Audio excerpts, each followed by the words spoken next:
We are FM 102.9, 97.1, and AM 1130. WWBF Bartow.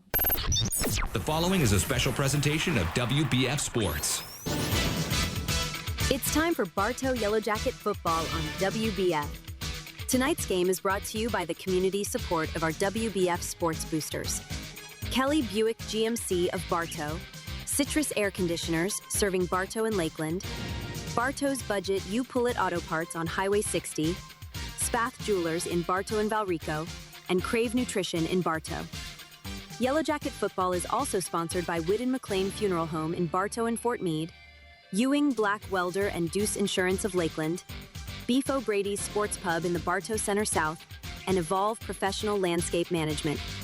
Tonight's game is also brought to you by 360 Prospective Partners of Lakeland, specialized landscape treatments from Keith Spray Service of Bartow, certified public accountants S.R. Wright & Company of Winter Haven, and Thunder Chrysler Dodge Jeep Ram of Bartow. Now, let's head to the stadium and join our broadcast crew for Bartow Yellow Jacket football. Good evening. Live from Haines City High School, Yellow Jacket football is on the air. Good evening. Welcome to Joe Stangery Stadium here on Haines City High School. It is week number 4 of the high school football season.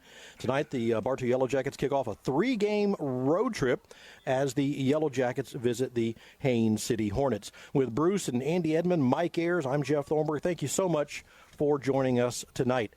The Hornets, well, they come into the game at 1-2, getting their first win of the season last week over Lake Minneola, the Hawks, 19-12. The Haines City offense is scoring an average of 6 points per game. They've had 2 shutouts against them, while the Hornet defense is giving up 36 points per game. They are a 7A school. Bartow's record is 1-2 after last week's loss to the Bishop Moore Hornets, 35-24. Yellow Jackets giving up 26 points per game. Bartow's offense is posting 21 points per game. Last year, back at Bartow Memorial Stadium, Haines City lost. It was the Yellow Jackets 35, Bartow 35, Haines City 8. Bruce, this is the 55th time these two teams have met since 1951. Bartow holds the edge at 36 wins to 16 wins for Haines City, and we've tied twice. My defensive coordinator on the broadcast tonight, Mr. Bruce Ayers. Bruce, welcome. Bruce Ayers. I love it. Appreciate that. Oh my gosh! I just joined the family. Can I get a jacket? I just lost a brother. Yeah, this has always been a cool deal. Haines City and Bartow, they've always been in the same districts, normally along with Lake Wales and a couple other Polk County teams, but it's always been pretty good football. And there was a string back in the early 80s where we were killing everybody, and they lost a lot of games to us then, and then kind of been back and forth the last few years. I think a couple of years ago when we were here, we were very much a favorite and got beat. And then last year, I think we beat them down pretty good last year. But we're just here. The field 2 years ago when we were here, the field was just a mess. And this year, at least, is probably about 70% better than it was. And I think anything would have been better than it was. And Mike's already been on the field. You've been on the field, so. You know a whole lot more that's going on than what we do. Yeah, guys, the field is definitely. You say 70% better. I'm going to give them a little better than that because if you remember the last time we were here in Haines City, that field there was just so many cow holes. I mean, it almost looked like cow holes. I mean, they were just spots that were just beat out of that ground and everything. Just looked terrible. But that field looks a lot better tonight. I had this opportunity to walk across here a few minutes ago. The weather's great. Field looks to be in decent condition. So I think we're in for good football tonight. I mean, hopefully that little cell that Jeff was talking about earlier just north of us, hopefully that just kind of skirts around us and we don't get much of that, and we're just looking for a good night of football. Yeah, there's a little bit of weather off to our north. Bruce was taking a look at it on the radar that we all have in our pocket now with our cell phones, and we're hoping that just maybe stays off to the west of the stadium here. This stadium runs north and south, and Andy? What do you think, buddy? I think they must have to practice on this field, too. They don't have a practice field. So it wears a lot. It gets a lot of use. It gets worn out. I wouldn't give it as much percentage as you guys do, but hey. Listen, I had the luxury of being down on this field 2 years ago, so I can tell you this field is a heck of a lot better than what it was. Mike is making his way across the field now over to the Yellow Jacket side, and it's a beautiful evening. Only about 77 degrees. We've got a nice breeze, Bruce, from the north to the south, kind of pushing that weather this way, and we hope it stays off to the west. Yeah, there's a little bit of a front coming down, and we're going to get a little bit of fall weather this weekend. I was going to go play golf tomorrow morning because it's going to be in the low 70s, but my granddaughter has a volleyball game, so that takes precedence. Bartow's going through their warm-ups there on the field right now, still in their warm-up jerseys and taking snaps. Haines City has already completed their warm-ups. They're back in the locker room getting geared up for tonight's contest. We mentioned Bartow is 1-2. The Haines City Hornets are also 1-2. This is not a district game, but these two teams are familiar with each other. They played many times over the year. And Bruce, we're going to hear in a few moments comments from Yellow Jacket head coach Grady Morrell. One of the things he said this week was we need to play a complete game. If you go back to Clearwater, they maybe played a half. If you go back to Bishop Moore, they play, or to Gulf Coast, they played the second half of that ball game. Bishop Moore, they played three quarters, and then they didn't. Yeah. That's what Coach Morrell was emphasizing this week. Boys, let's put a whole game together. He said they could easily be 3-0. Yeah, they could easily be 3-0, and they could easily be 0-3. So he's gotten some good out of it, and I really like his attitude. He's never looking for excuses. He's never telling Mike any excuses. It's all about coaching. It's all about getting these kids right. It's the coach's job. You know, you work them Monday through Thursday, and then on Friday night, if they make mental mistakes, that's on you. Yep. That's on me as a coach. That's on us. Yeah, that's where you got to work on them through those things. If a guy makes a mistake going 100 miles an hour, he's never going to hear a word out of me because he's giving me everything he's got. So we can handle some mistakes, but not these stupid mistakes that kill drives and make other drives go further. Absolutely. Mike, your impressions of last week's game with Bishop Moore, three quarters, and we kind of took a foot off the gas. Yeah, it's exactly funny what you just said, though, when you had that interview with Coach G earlier in the week. We didn't play a complete game. That was what I was thinking about the whole weekend. After I watched that game Friday night, I was like, listen, we got to learn to finish the game. We've talked about that. Bruce, you and I have talked about that for weeks on end. We talk about getting back to the fundamentals. We talk about playing a complete game. That is the whole key to it. I mean, if you put a team together, I don't care whether you put your first string in or your last string in. You play a complete game and you go back to the fundamentals of football, 9 times out of 10, you will win those games. So it's interesting. It's very interesting to hear that Coach G said something about playing a complete game. And we'll hear those comments from Coach G coming up in a few moments. First, though, when we come back, let's take a look at Stratton selections. Mike? Did we crash 500 last week? That's all I want to know. Well, Mr. Andy won the week last week. He was 8-4 last week. You're pretty quick to drop that. I mean, of course, Andy already knew about it, so he's been sitting there with a smile for the last 45 minutes, even when we were eating a burger a while ago. So Andy's running on all 8 cylinders this week, so we got to come back hard. And the band is here, guys. Yeah, I see that. Yeah. So when we come back, we will continue our pregame show. We'll do our Stratton selections for week number 4. That's coming up next. You're listening to Yellow Jacket Football on WBF. If you'd rather spend your weekends doing anything other than yard work, then call Evolve Contracting today at 863-537-7537 or visit evolveyourlawn.com. Remember, keep calm and evolve your lawn. Oh, girl, you deserve to sparkle. From engagement rings that say forever to the bold pieces that say treat yourself. We've got the bling that you've been looking for. We're Spath Jewelers of Bartow and Valrico. We're your jewelry family. Come see us. The Whidden McLean Funeral Home of Bartow and the McLean Funeral Home of Fort Meade is family-owned and takes pride in offering your family personal attention and distinctive services that truly honors the life being remembered. Our family serving yours.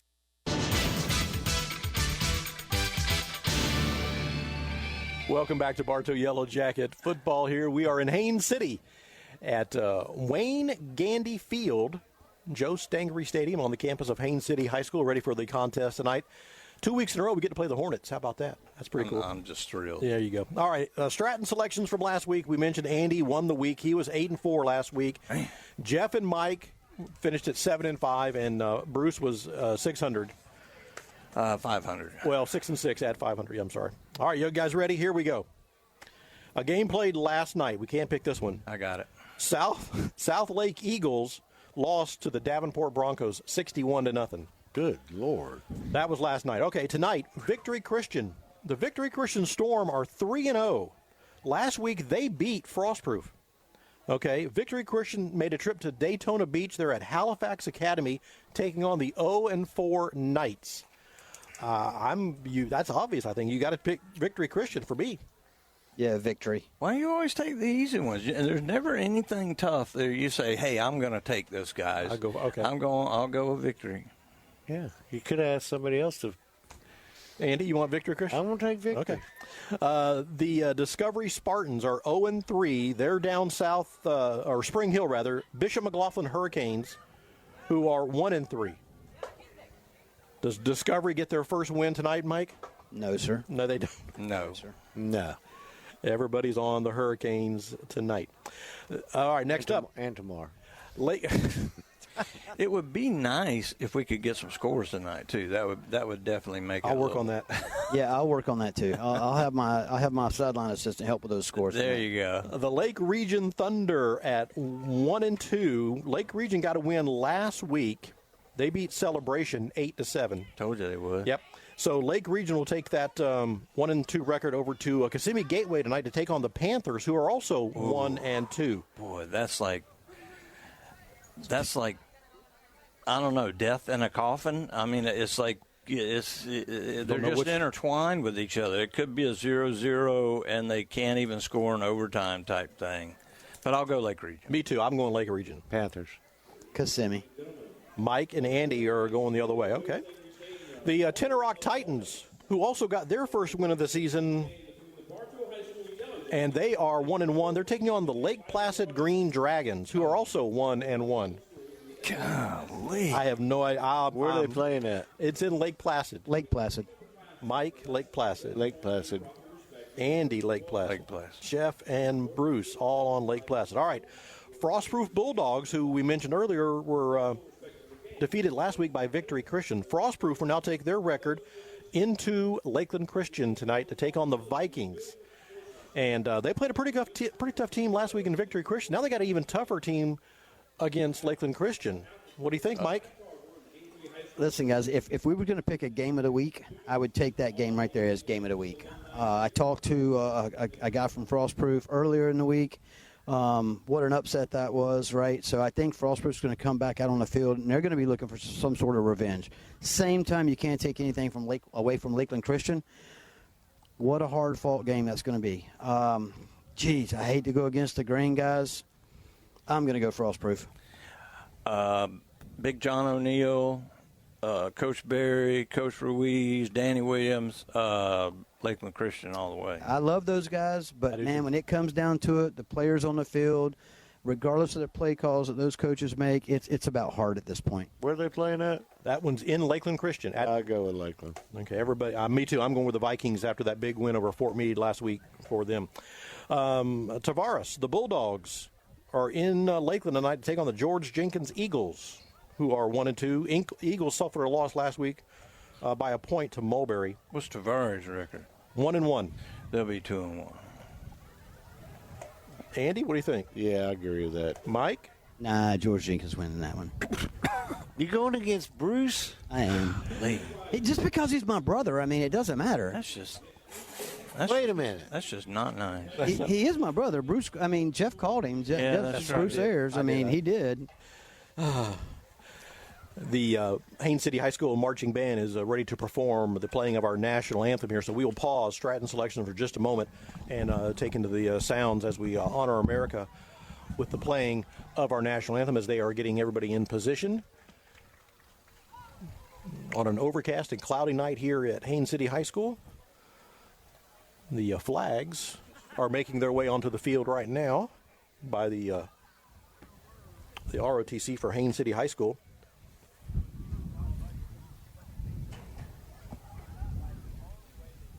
All the players are taking their positions ready for the playing of our national anthem. And 9/11 was yesterday, and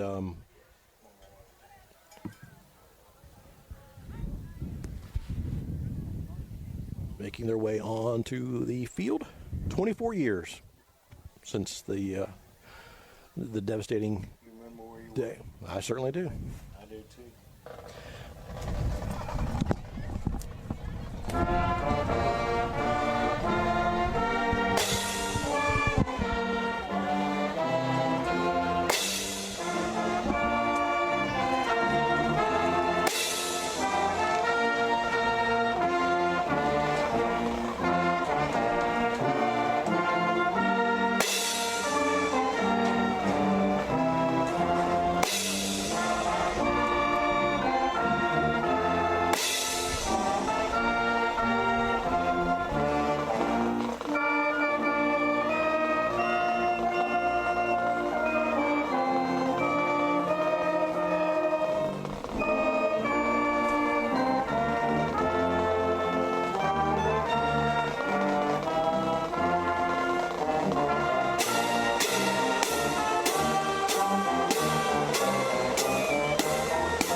Haines City High School Marching Band with the playing of our national anthem, getting ready for tonight's ball game.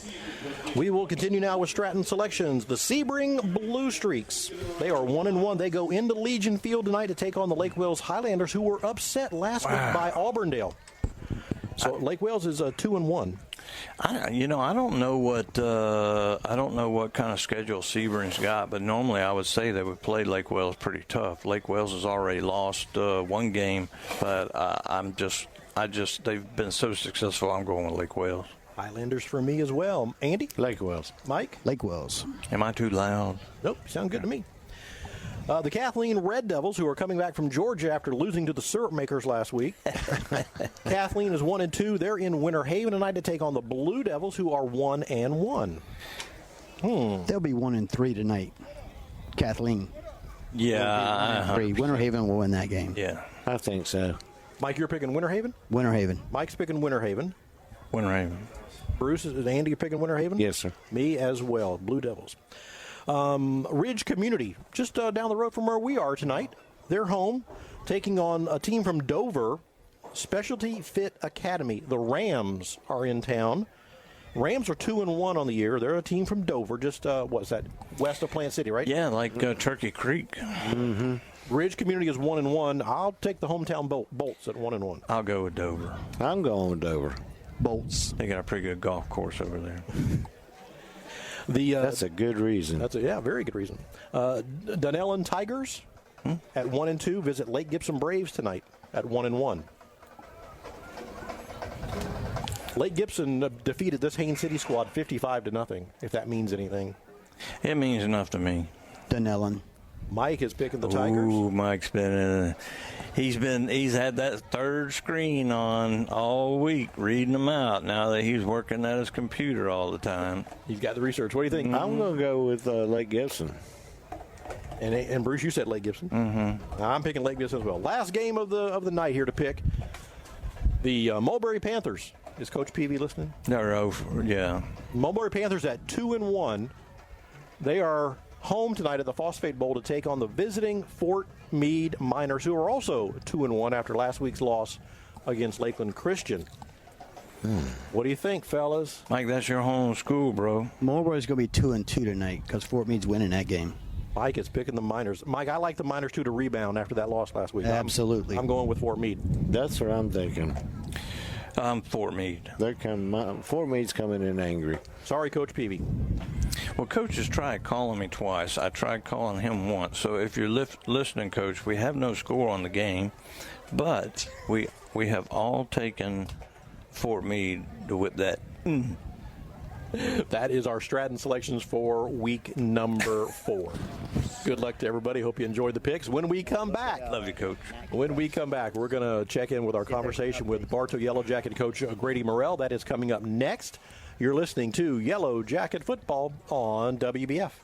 This is Jonathan Jester with Citrus Air Conditioners. Do you ever worry if you're getting the best service for your money? If you live in Bartow, you no longer have to worry. We will give you a second opinion for free on any AC work you're considering. Call 534-1171 or Google Citrus Air. Need an energy drink or protein boost? Visit Crave Nutrition of Bartow and sample our healthy energy-boosting Mega Tea, nutrient-rich shakes, protein bites, and much more. Crave Nutrition behind Dunkin' Donuts on North Broadway in Bartow. They keep changing the rules on taxes, and the financial experts at SR Wright & Company will make certain your return is properly prepared and you receive all the deductions you're entitled to. Steve Wright & Company on Avenue H, Southeast in Winter Haven.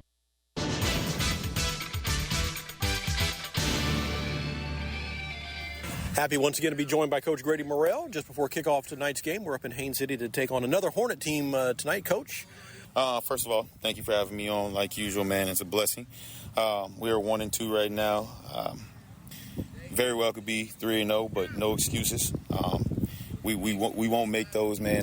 Going into Game 4, we've learned a lot over the last 3 games.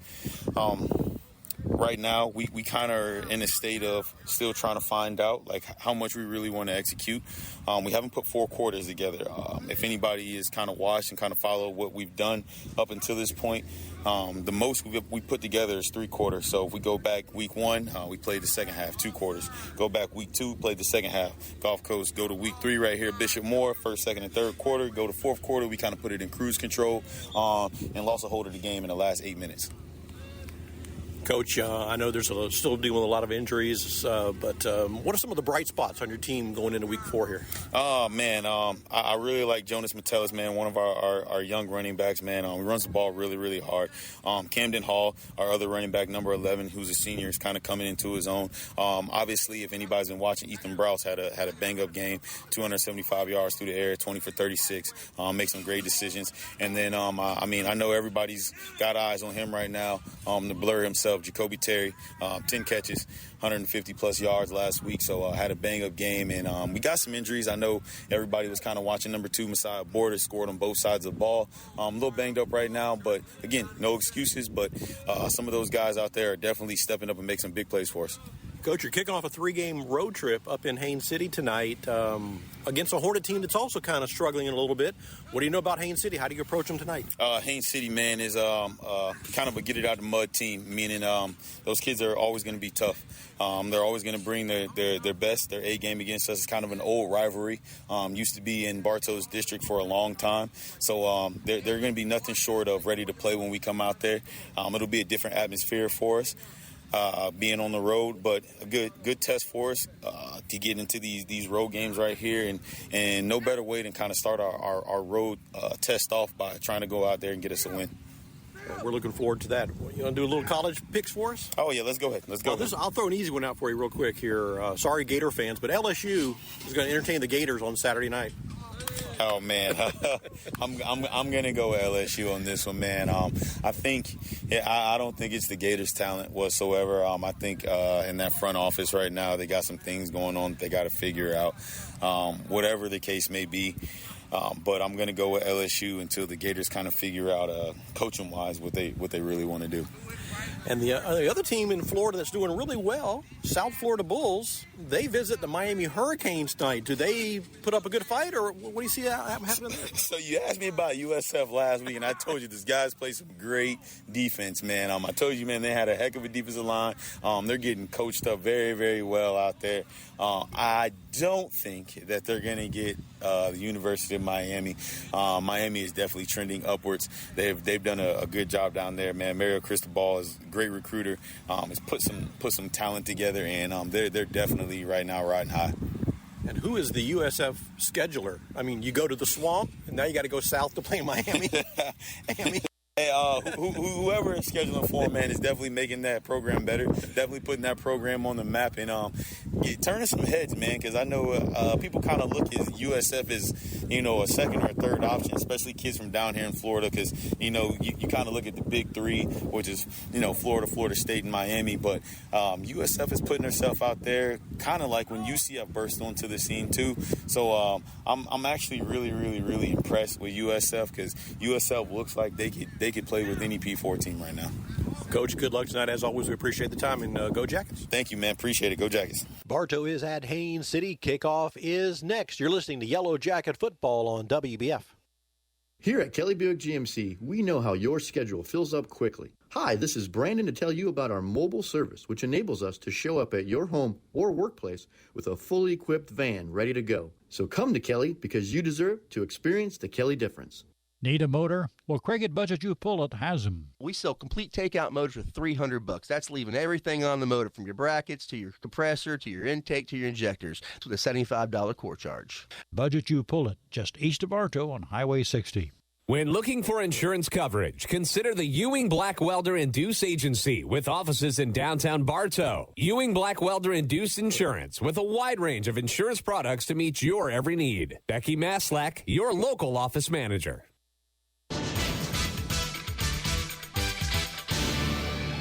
Welcome back to Haines City High School, ready to kick off tonight's game between the Yellow Jackets and the Hornets. Yeah, thank you. I get choked up. I get so emotional when I'm with all the broadcast crew here doing a ball game. Well, I've got a new brother. Yeah, you're welcome. Bartow will kick off. As we mentioned, this field runs north and south here at Haines City High School. So the Yellow Jackets are kicking to the south end zone. Meyer puts his foot into it, and he's going to sail it, taking about the 10-yard line. 15, now at the 20, 25, 30, and the dust piles mount up around the 20, 30, 33-yard line. Finally slammed down. Nice run back. First and 10 for the Haines City Hornets. Quarterback is number 8, Anglin. Name sounds very familiar. Jakail Anglin. So we'll see what the Yellow Jacket defense does here. First and 10 for the Hornets. Ball's going to be spotted at the Haines City 33-yard line. Haines City in the all-green uniforms tonight with the white helmets, Yellow Jackets with the black pants, the white jerseys, and, of course, the orange helmets. Quarterback is going to be Clark, rather, not Anglin. That's going to be number 10, Tony Clark. Yeah, and that was tipped by number 15. Thomas.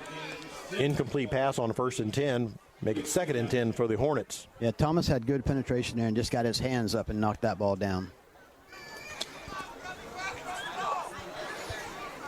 Mike, pretty good breeze blowing into the face of the Hornets for the first quarter here. It is. It feels really nice to have. That's why I said earlier, we ought to be in for a good evening of football. Number 10, Tony Clark, quarterback. He's a senior.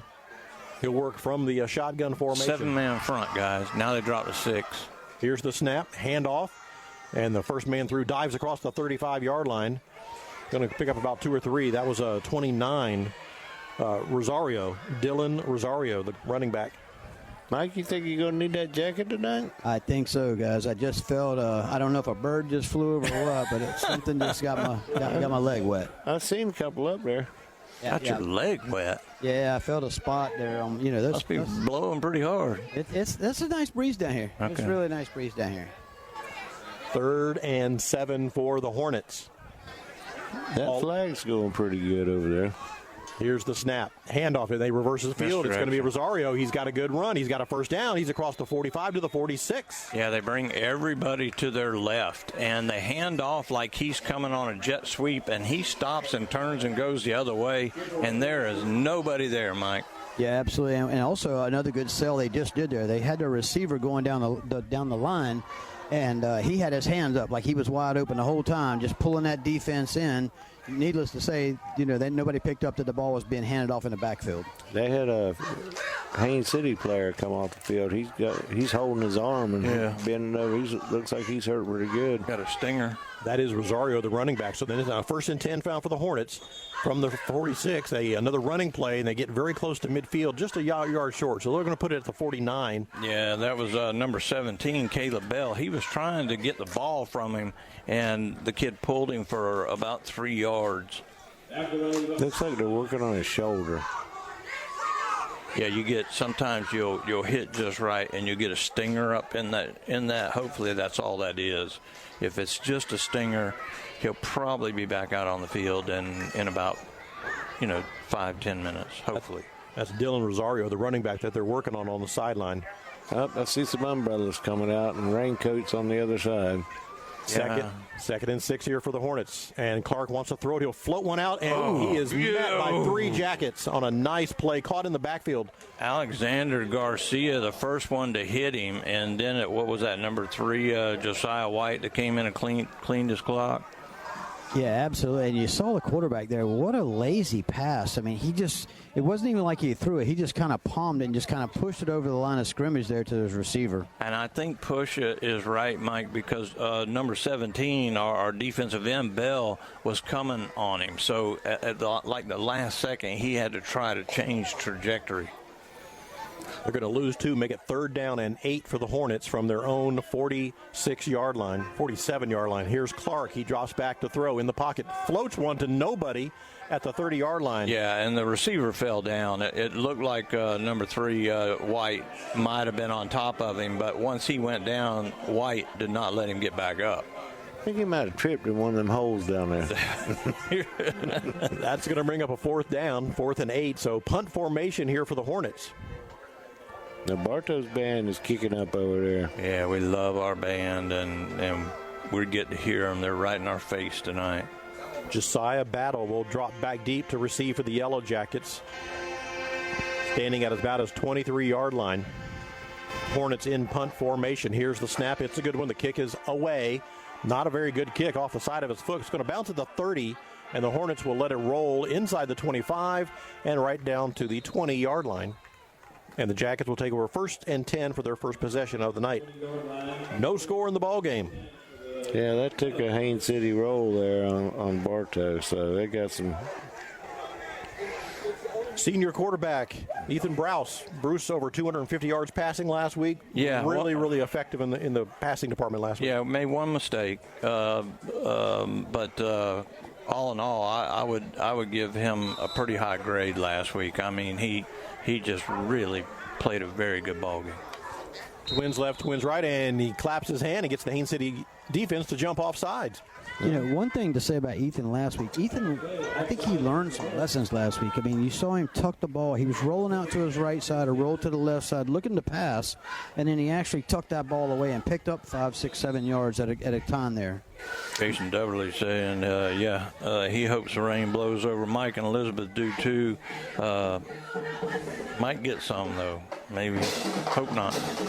Yeah, Bartow last year was good about catching them, getting them off sides. Oh, they just did. They just got themselves. Yeah, wide receiver started moving before the ball. That's going to be 5 yards against the Yellow Jackets. They'll back them up. It'll be 1st and 10 again. Back where we started. 8:52 left here in the first quarter. No score in the ball game. This is Bartow's first possession of the night.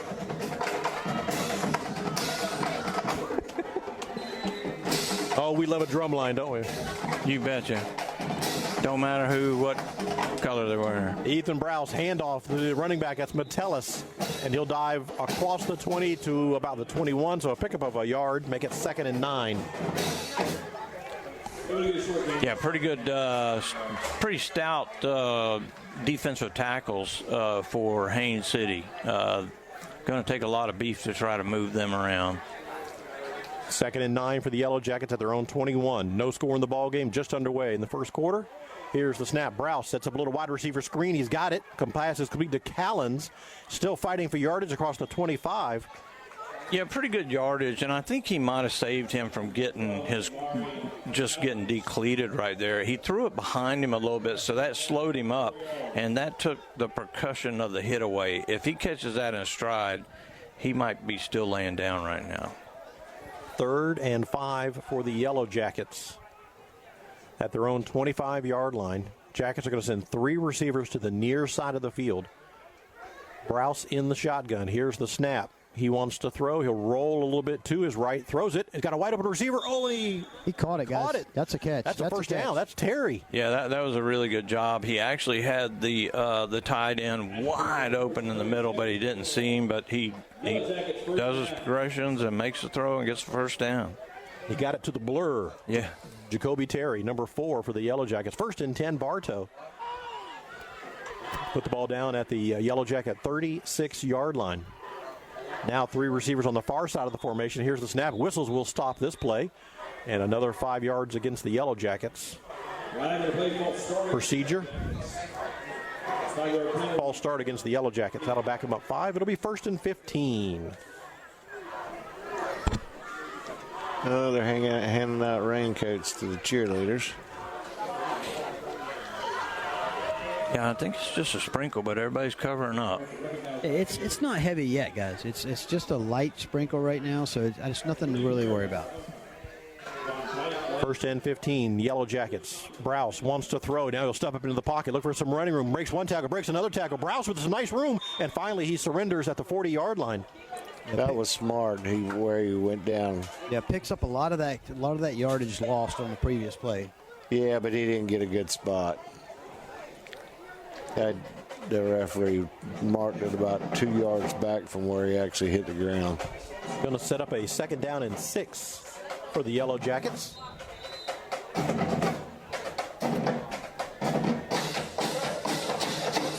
One player on the Yellow Jackets making his way to the sideline. Yeah, taking a long time, guys. Yeah, the official said his pants were a little too short. Okay, just reset the play clock. 2nd and 6 here for the Yellow Jackets. Browse takes it, and he's going to give it to Jacoby Terry. Terry bounces to the outside. Terry turns on the Jets. Terry's got some room. He's into Hornet territory. That's a face mask. If he don't throw that, I'm going to say something to him. Look like, yeah, there's the flag. There he is. Yeah, this when guy the on ref this does side. this, that's for them to reset the play clock. Oh, okay. So Jacoby Terry was taken out of bounds on the far side of the field after he picked up the first down, and as Mike noted, he was pulled down by the face mask. And there's also an injured Hornet player, Mike? Yes, there's an injured Hornet player down there holding his hand here, standing right in front of us, so we'll try to get a late. He might have got it tangled in a face mask. You say he's holding his hand? Well, we're watching him right now. We'll see what goes on here, guys. That's an extreme possibility that happened. Well, we just don't want anybody hurt. Timeout on the field for an injury. We'll take a timeout as well. They are marching off a 15-yard penalty against Haines City for face mask. When we come back, we'll reset it. 6:40 left in the first. No score in the ball game. You're listening to Yellow Jacket Football on WBF. I'm Taft Long, Finance Manager here at Thunder Chrysler Dodge Jeep Ram in Bartow. Come and enjoy Freedom of Choice pricing program where you can choose employee pricing on most new vehicles and or amazing incentives throughout our inventory. Come in or call us today. Thunder Chrysler Dodge Jeep Ram. If you'd rather spend your weekends doing anything other than yard work or looking to improve your home's curb appeal, then call Evolve Contracting today at 863-537-7537 or visit evolveyourlawn.com. Remember, keep calm and evolve your lawn. What will it be? A loaded with flavor Philly cheesesteak or a fresh grilled chicken salad? Hungry for chicken wings or maybe a premium blend Angus burger? Whether dining in or taking out, your Bartow Beef of Brady's in the Bartow Center South. Good food, good sports.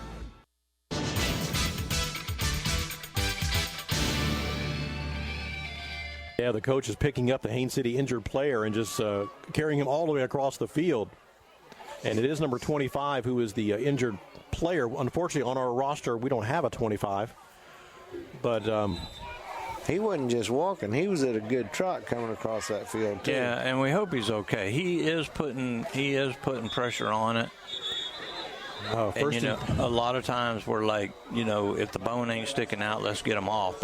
But Mike was just talking, and we all agree that on this field tonight, we could get a lot of twisted knees and ankles and things like that.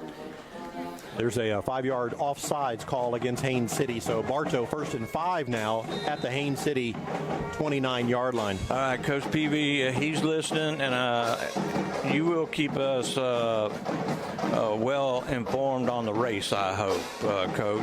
And then, hold on. Here's the snap. Browse wants to throw. He does. He wide open receiver inside the 20-yard line. That's Jacoby Terry. Makes one man miss. Terry is inside the 10-yard line before he's brought down abruptly. Yeah, he holds that ball very well because he never saw that guy coming, and he just crushed him from behind. Bartow's going quick, but quickly I want to say hey to our brother. Just got finished raining here in Bartow, John Godwin, and he said maybe it's heading our way. We hope not, John. We want to stay dry. 1st and goal for the Yellow Jackets inside the 10-yard line, right about the 8. Here's the snap. Browse again wants to throw, looking for a slant this time with Terry, and it's incomplete. Yeah, not a good play. He has to throw over his tackle right there. When the slot receiver's running, and that tackle's what, 6'4", 6'5", Mike? All day long. Yeah, all day long. 2nd and goal now for the Yellow Jackets. And, Mike, they're going to put the ball down. It looks like about the 8-yard line. Yes, sir. Browse in the shotgun. 2 receivers on the near side. Here's the snap. And this time it's going to be Hall. Right up the middle goes Camden Hall. And good positive yardage. It'll be a little short. You know, you were talking about Terry early, tucking that ball away. That's one thing that he has done very well this year. I mean, early in the season, like we are right now, when you see him take that handoff or when there's a quick little pass out, he always secures that ball. You haven't heard anybody say that he fumbled the ball. Here's another handoff up the middle this time and into the end zone. Touchdown, Yellow Jackets. Yeah, great job. Basically the same play right back up the middle. Craig and I were talking about this at lunch today and talking about if that play works. Let's run it again, boys. Well, that's the way they did us down in Naples. I mean, they run, pass, run, pass, and then something happened, and they pass, and we beat them. Yeah. Number 11, Hall with the 2-yard touchdown run puts the Yellow Jackets in front 6-0. Meyer now on to attempt the extra point, kicking it toward the in the south end zone. Little bobble on the snap, and that messes up the timing. No good. Yeah, we got to get that down. I mean, what are we, 4th ball game of the season? And we know we got a good kicker. We know we got and I'm not putting all the blame on the center. Don't get me wrong, guys. But by this point in the season, this should be bang, bang, bang. They need to practice that a lot more. So a 2-yard run by Hall gives the Yellow Jackets an early 6-0 lead here at Haines City High School. The Social Plate is bringing everyone's favorite breakfast and lunch menu items to downtown Bartow. All food is made from scratch using homemade family recipes. They're open Tuesday through Sunday, 7 to 2, and they do serve breakfast all day long if you need that. That's the Social Plate in downtown Bartow. Yeah, weren't you and Denise talking about going there? We were. But they haven't. Coach Peavy said that's a big 4. I think he meant Big 10-4. And we appreciate that, Coach. You're always on top of things. Here's the kickoff by the Yellow Jackets. Meyer gets his foot into it and sails it. Out of bounds. Ooh, Andy's right on the far side of the field. It trickled out of bounds. Pretty deep kick. It didn't go out of bounds till about the 4-yard line, but out of bounds, still out of bounds. They're going to get it at, what, the 40, 35, 40? 35.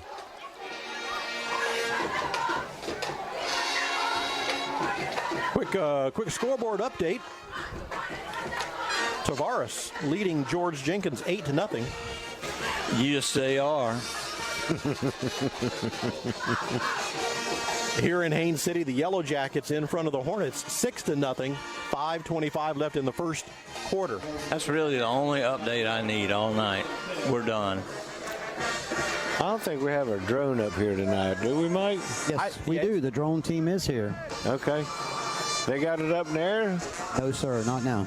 Because all I see is tower lights. Here's a handoff for Haines City, and they're caught behind the line of scrimmage. They're going to lose some yardage. Nice tackle for loss there by the Jackets. Yeah, there was all kinds of Jackets. I see number 15 getting up late, Carl Thomas, so he's probably one of the first ones in there, but a couple of linebackers, 19, Jacob Richardson was in there as well. Going to be 2nd and 12 for the Hornets. Clark is the quarterback. The senior works in the shotgun. Everybody in a tight formation. Here's the snap, and they'll throw it. The pass is caught and complete. He fell down. Breaks one tackle at the 40, and the running back gets it to the 43. There's a flag out there, too. I wonder what that flag was for. Oh, yeah, that was sideline warning. That was a late flag, guys. Yeah, sideline warning, guys. Okay, I'll take it. Yeah, probably the official trying to run down the sideline, tripped over a coach or a player or something. I see which coach he probably tripped over. Yeah, can't argue with you on that one, but that'll be a warning, the first one. Be nice. I was. I didn't say anything. It is 3rd down. Haines City needs about 4 for a first. Still sprinkling, Mike? Oh, it is. Yes, sir. Yes, sir. You got your hood up? No, I don't have my hood up yet. Okay. Timeout for the mandatory water break. We'll take it with them as well. Your score, Bartow 6, Haines City nothing. You're listening to Yellow Jacket Football on WBF. The Whitten McLean Funeral Home of Bartow and the McLean Funeral Home of Fort Meade are proud of our community and student athletes who strive to do their best. Another reason we are pleased to support today's broadcast. Whitten McLean, our family serving yours. There's always some great cooking at your Bartow Beef O'Brady's. Join the new Beefs Rewards and earn double points on the weekends. Complete details at your Bartow Beefs in the Bartow Center South. Your Bartow Beef O'Brady's. Good food, good sports. For over 50 years, Keith's Spray Service has been serving Polk County with specialized treatment of delicate ornamentals, including rose bushes. Want to learn more about the treatments of ornamentals as well as expert lawn care? Call Keith's Spray Service.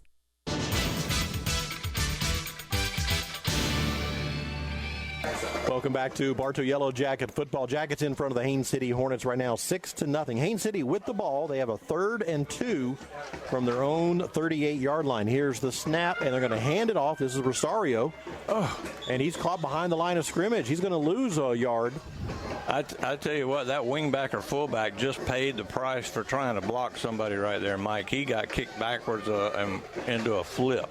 Yeah, absolutely. And that's one thing that Bartow's always been good about. Those guys were just trying to shift down the line to try to find that opening, and Bartow just shifted right with him, was able to close that off. That defense is going to force a Haines City punt. Fourth down and 3. It is. He needs to back up a little bit. Battle standing at his 30-yard line, ready to receive the kick. Haines City gets it away, low line drive kick, and Battle's going to take it at the 27-yard line. He's across the 30, 35. Battle still on his feet, 40, 45 into Haines City territory, and knocked out of bounds right about the 41-yard line. Very good job. No flags, and great field position for Bartow again. And Coach, we don't have any score on Fort Meade and Pembroke. Or Mulberry and Pembroke. Why has it got to be Pembroke? It is Fort Meade. I know, but that's what he asked. We don't argue with Coach Peavy. No. We just tell him what he wants to know. 1st and 10 for the Yellow Jackets. Used to be called Pembroke U. Pembroke Pines? No, Pembroke U, because they looked like a university when they came out on the field. Was that Fort Meade? Yeah. Cool. From the Haines City 42-yard line, here's a quick pass on the outside. That is Jacoby Terry in space. Terry with a first down. Terry and more as he flipped over the 30-yard line. Yeah, that's going to hurt if they got him in the shins, but he bounces right up. He's going to stay on the field. Looked like they got him right on the shins, cutting him under. But 2 great blocks by both receivers over there, Mike. Yes, absolutely. And they did. They got him on the shin. First thing he did was reach down and grab it, and he bounced back up immediately. Let's go play some more. 1st and 10 for the Yellow Jackets, now at the Haines City 27-yard line. Browse in the shotgun. Here's the snap. Browse looking. He'll fling it out on the little safety valve out there to Battle, it looks like. Really good job by Browse that time, guys. He does a pump fake, the old Peyton Manning pump fake. He's looking for the receiver to go deep, and the corner just stayed and kept pressure on that receiver. He couldn't get a release. So Browse was very smart just to throw it out to number 4 and let him run. He gets some positive yards. It's going to be 2nd and 9 here for Bartow. Here's the snap. Handoff up the middle. There goes Hall. Hall crosses the 25, and he falls forward. Still going to be a couple yards short of a first, but he gets it near the 21. I tell you what, the 1-2 punch between Terry and Paul is been a pretty good combination so far, guys. Now they're both on the field at the same time. Yeah, guys, I like this hurry-up offense, too. I really do. 3rd and 2 for the Jackets. Here's the snap. Hall again. Up the middle he goes. He's got a Yellow Jacket first down as he bowls his way into the 16-yard line. 1st and 10 for the Yellow Jackets. Bartow's in front, 6-0. 2 minutes left here in the first quarter. These big hogs are moving the defense of Haines City right now. The offensive line is looking maybe the best I've seen them so far this year. And referees have stopped play over there by Mike. Yeah, they're saying something to some of the other coaches from Bartow here that's made their way down the sideline. Oh, and the Bartow tent up there, he's making everybody get underneath that tent and away from the sideline. All right, now we're ready to play. 1st and 10 for the Jackets. Browse with the ball. He'll roll to his right. Looking, he'll fling it out. He's got the receiver across the 10 and out of bounds right about the 10-yard line. Yeah, another good job. He does his checkdowns there. He's got a guy deep, a guy middle, and a guy in the flat. And he drops it down the guy in the flat, gets a couple of yards, and it's second and really short yardage, 3 yards. That was Major McBath on the reception. McBath? I wonder if he has a cousin named Macbeth. Here's the snap. Hall again. Up the middle goes Hall. Left, right, and Hall with some nice running room. He's got a first down, Mike. Yes, inside the 5-yard line. Just inside the 5 for a first. I keep feeding him. I'd put Stanley in front of him and let him bull it in right now. Stanley playing that wing position. Here's the snap. And again, it's going to be Hall again. There's a flag on the play. He's in. I don't think they got set, guys. He did cross the end zone, but there's a flag in the backfield. I believe, like Bruce noted. Yeah, we'll wait for the official call. I don't think they can figure it out either. All the Yellow Jackets were not set. The White Hat is pointing to his flag back down the field. Maybe it's against Haines City. Illegal substitution against the Hornets. Decline. Very good. It's a touchdown. Great job. Man, I didn't think they got set. But I'll take it. Your boy Connor Zillage is running second right now. That guy's unreal. He's got like 9 wins this year. Hall with his second touchdown tonight. Jackets will again go for 2. Meyer to attempt the extra point. This one sails up, and this one is. This one goes left. No good. He missed it again. So the PAT is no good on the second try. Bartow's in front 12-0 here in the first quarter. 45 seconds left. Well, speaking of racing, Andy, tomorrow night, NASCAR Cup Series, the Bristol Night Race. How exciting has that always been? Oh, I can't wait on that one. 6:30 broadcast time tomorrow night right here on the radio. Yeah, it's also the end of the first round, right? Yes. Yes, it is. So, it's a cutoff race. How exciting does that make Bristol now? Makes it tense for, what is it, 4 guys? Josh Berry's done. He's 40-something down. He needs to win. Yeah, well, that's true. He can win. That's right. So 6:30 tomorrow night from Bristol. Hope you can tune us in. Bowman's about that far down, too. Who's that? Bowman's way down, too. Yeah, Bowman's. I think he's right at the top of the cut line. Okay. Logano's close. He's above. He's double digits above. Meyer with his third kickoff here in the first quarter. Sends it down to the 10-yard line. Haines City's got it. And Haines City is decked at the 26-yard line. Man, that was pretty. He crossed the 25, and that's about as far as he got before he met a Yellow Jacket. Number 19 from Bartow just came across there and cleaned his clock for him. Number 19 and number 16, the kicker. Yeah, they just decleated him when he come across that line. I thought he was going to break that big, guys. And we know our kicker's tough. He also plays defensive end sometimes. Yeah, and he can play. We've seen him play linebacker. We've seen him play safety. He's just like kind of throw him in wherever you want. All purpose.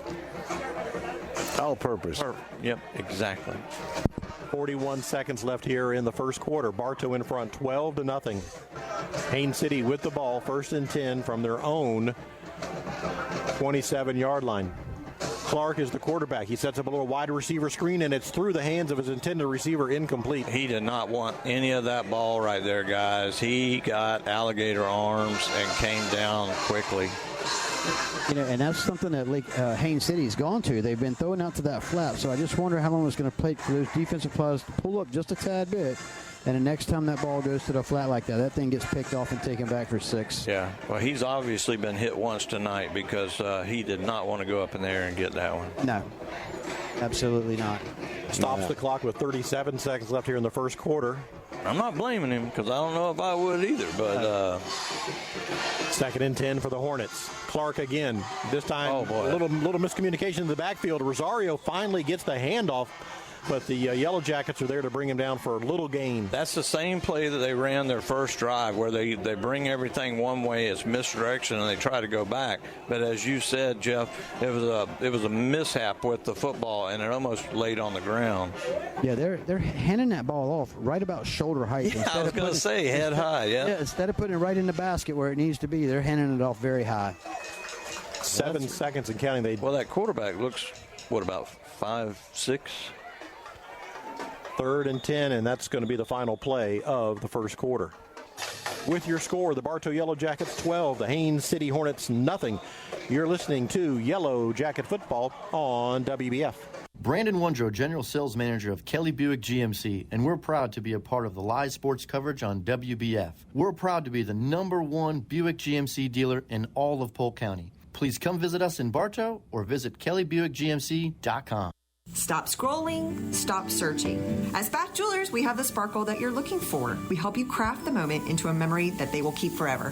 This is Emily at Spath Jewelers. We're your jewelry family. Spath Jewelers of Bartow and Valrico. Come see us.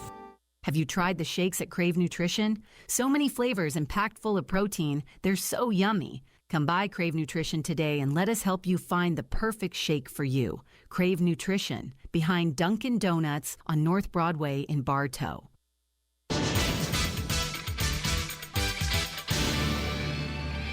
Guys, and welcome back to Bartow Yellow Jacket Football. Yeah, we were commenting now the sun has set. The stadium lighting here at Haines City, it's not as... Yeah, and this is old school. Guys, we're used to this. We were used to this, but now everybody's got LEDs. They have not made the transformation. Those LEDs would brighten this thing up like it was daytime. Try this for a second here. Does that help? Yeah.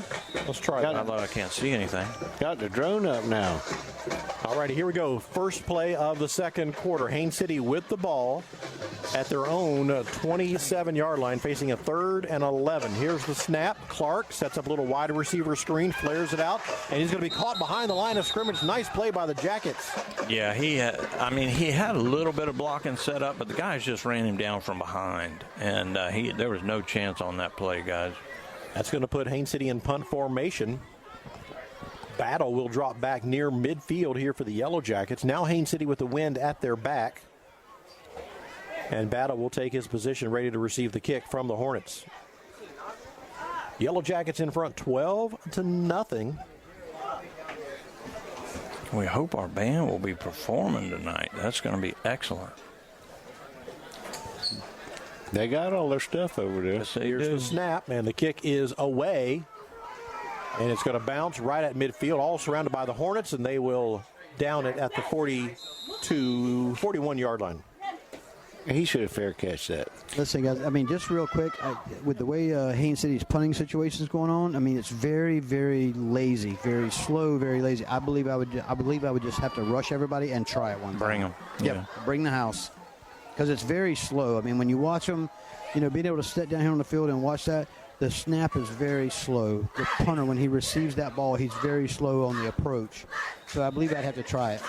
Yeah, if we score again, get up 3 scores, that's when you try it. And you can give away that 15 yards if you happen to miss it. First and 10 for the Yellow Jackets at their own 42-yard line. Browse will take it. Hand off. Nope, it's going to be a quarterback keeper. Browse breaks it to the outside, and the speedy senior gets into Hornet territory. What a beautiful read that time by Browse as he's reading the defensive end. The defensive end comes downhill because they've been running up the middle so much, and he just takes that ball and pulls it. Cameron Newton was so great at that, back when he was with Carolina. There's a lot of good guys that can run that read option. That was beautiful right there. Nice Lane Johnson. 8-yard run. Lynn Johnson could really run it. Now Browse in the shotgun. He'll hand it off this time. Up the middle goes the running back, and that is Hall. Hall got a wonderful run. 10, almost 15 yards. First and 10 Jackets. And the Jackets are quickly to the line of scrimmage. Haines City running players on and off. Yep. And Haines City will be forced to call a timeout. Sorry, I don't mean to be jumping in. You're good. Timeout by the Hornets. How about a scoreboard update, Bruce? I'm ready. I'm so excited. Is Coach Peavy ready? Is he? Yes, he is. All right. The Fort Meade Miners 7. The Mulberry Panthers nothing. In the first quarter. That's Pembroke, right? They also go by Pembroke. Also in the first quarter, Tavares 16. The George Jenkins Eagles nothing. Woo-hoo. And here it is the Yellow Jackets 12. Haines City nothing. I mean, I can go 1-12 this week, and I'm okay, guys. First and 10 for the Yellow Jackets. Browse in the shotgun, takes the snap. Now he's flushed out of the pocket. Looking, slings it, and a nice pass. What a catch. Caught at the 28-yard line. Really was number 12, Collins, on the catch. I'm watching Browse's father on the far sideline. He is, he always films every play, and it's so dark on the field that his light on his phone is lighting up like he's at a concert right now. Second and 3 lit up. Yep, second and 3 for the Yellow Jackets. Here's the snap, handoff, and this is going to be quarterback keeper again. It is Browse, and he's got a first down for the Yellow Jackets. Listen, they led everybody to think that was coming to the other side of the field. You saw Terry coming out to the flat to the outside. Browse just took that thing and went to the other side. Yeah, they're going to get the wide receiver for a hold, though. Yeah, Yellow Jackets going to be flagged for a holding call on that play. And one official's calling them to move the chains. The other officials, they're confused. All right. Jason said that the band is performing. They just don't have the props and stuff tonight.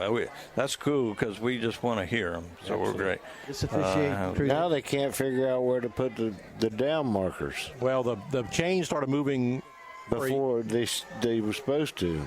Yeah, they were trying to figure out if it was dinner time or snack time. So they back it up now. The Bartow was penalized for the holding call. That puts them at the 34-yard line. It's going to be second down and about 13 for the Jackets.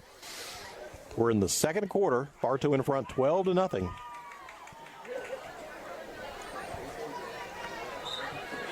Browse in the shotgun. Twins to the left, twins to the right. Now Jacoby Terry will go in motion. Here's the snap.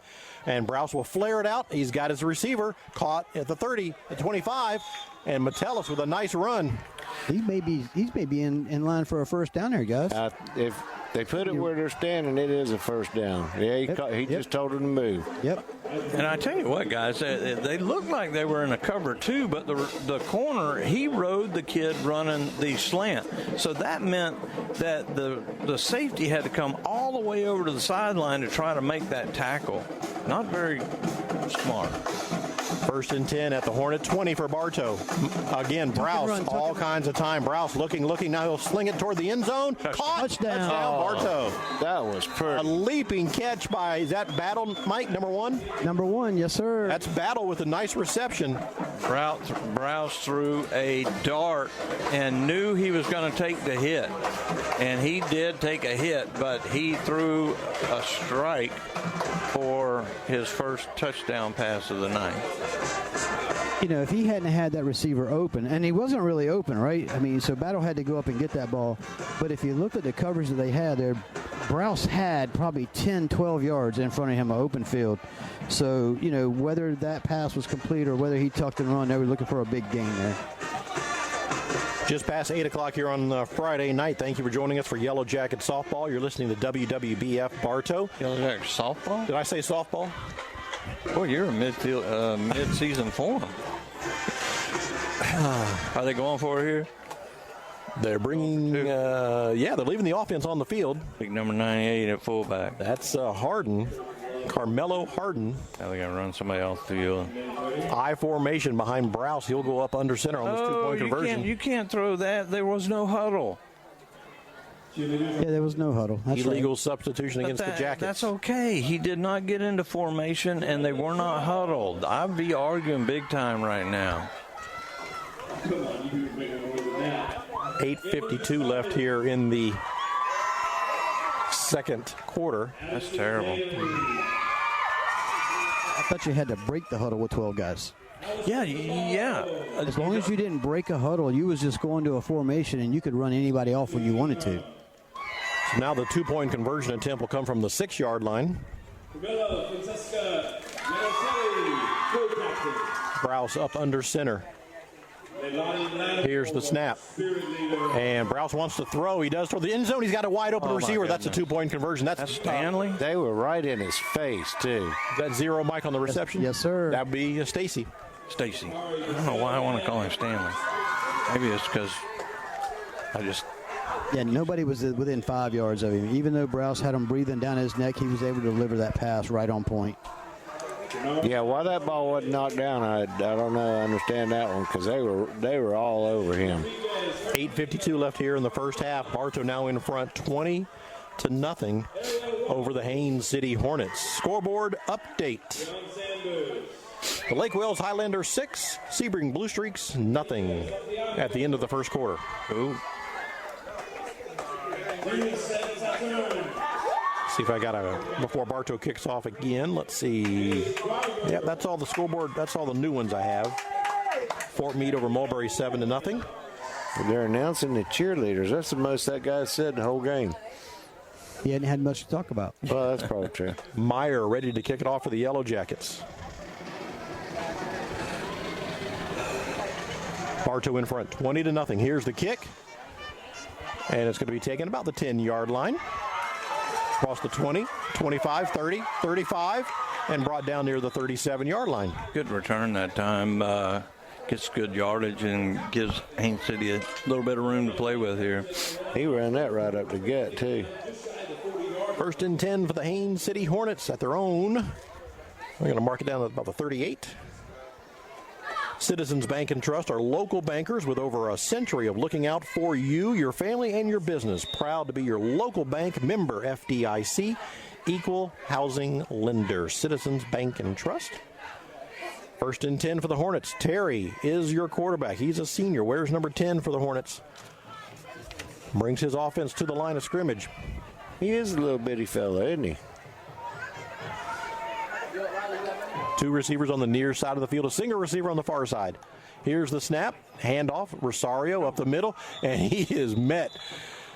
He didn't get nothing. Number 10 right there for Bartow. That's Burnett, Caden Burnett. He's going to get about 2 on the play, make it 2nd and 8. I didn't see that. Scoreboard update, guys. Lakeland Christian 14, Frostproof 0. Yeah. Interesting. Well, they'll move the ball back a yard, so it'll be 2nd and 9 for Haines City. I don't even think he got that much. Here's the snap. And again, Terry Clark will hand off, and he's met by a host of Jackets in the backfield. Yeah, number 3 that time, that's Josiah White. He just pretty much had him in a form tackle position, and then 3 or 4 other Jackets just rolled him. He'll lose about 4 yards, make it 5 yards. It'll be 3rd and 14 now for the Hornets. Hey, what's up with the little tent over there for Bartow? What is that deal? I think that's a drone guy. No, that's the physical therapy guys. Oh, okay. Two receivers to the left, two receivers to the right for the Hornets. Clark in the shotgun. He drops back and wants to throw, and he throws into triple coverage. Incomplete, and they're going to get Yellow Jackets for a And he didn't need pass to. interference. He didn't. He grabbed him by the arm, and he never needed to. That ball was 5 yards underthrown. And this is what happens when you're getting man coverage, guys. You're looking at the receiver and not the football. And the two safeties coming up, they knew, but he didn't. They're talking about it right now. It's amazing. Yeah, that should be uncatchable. The referees are, they're going to call pass interference against the Yellow Jackets. I mean, I get the call. Decline. He should have never wrapped him up, but they need to look at how. What? Roughing the passer. He did the intentional grounding signal. He did. One hand is roughing the passer. So we got charged for intentional grounding and pass interference, and we don't have the ball. The PA announced intentional grounding. I guess the PA is familiar with the signal, but the corpse? I guess. Okay. It's a 15-yard penalty against the Yellow Jackets. That's going to give Haines City a first down, and now their first venture into Yellow Jacket territory tonight at the 49. I don't think he's familiar. The referee's familiar with the signal. Well, he certainly missed that one. And first of all, you have to do the personal foul motion, and then roughing. First and 10. Here's another pass on the near side. Oh, that was almost a pick six.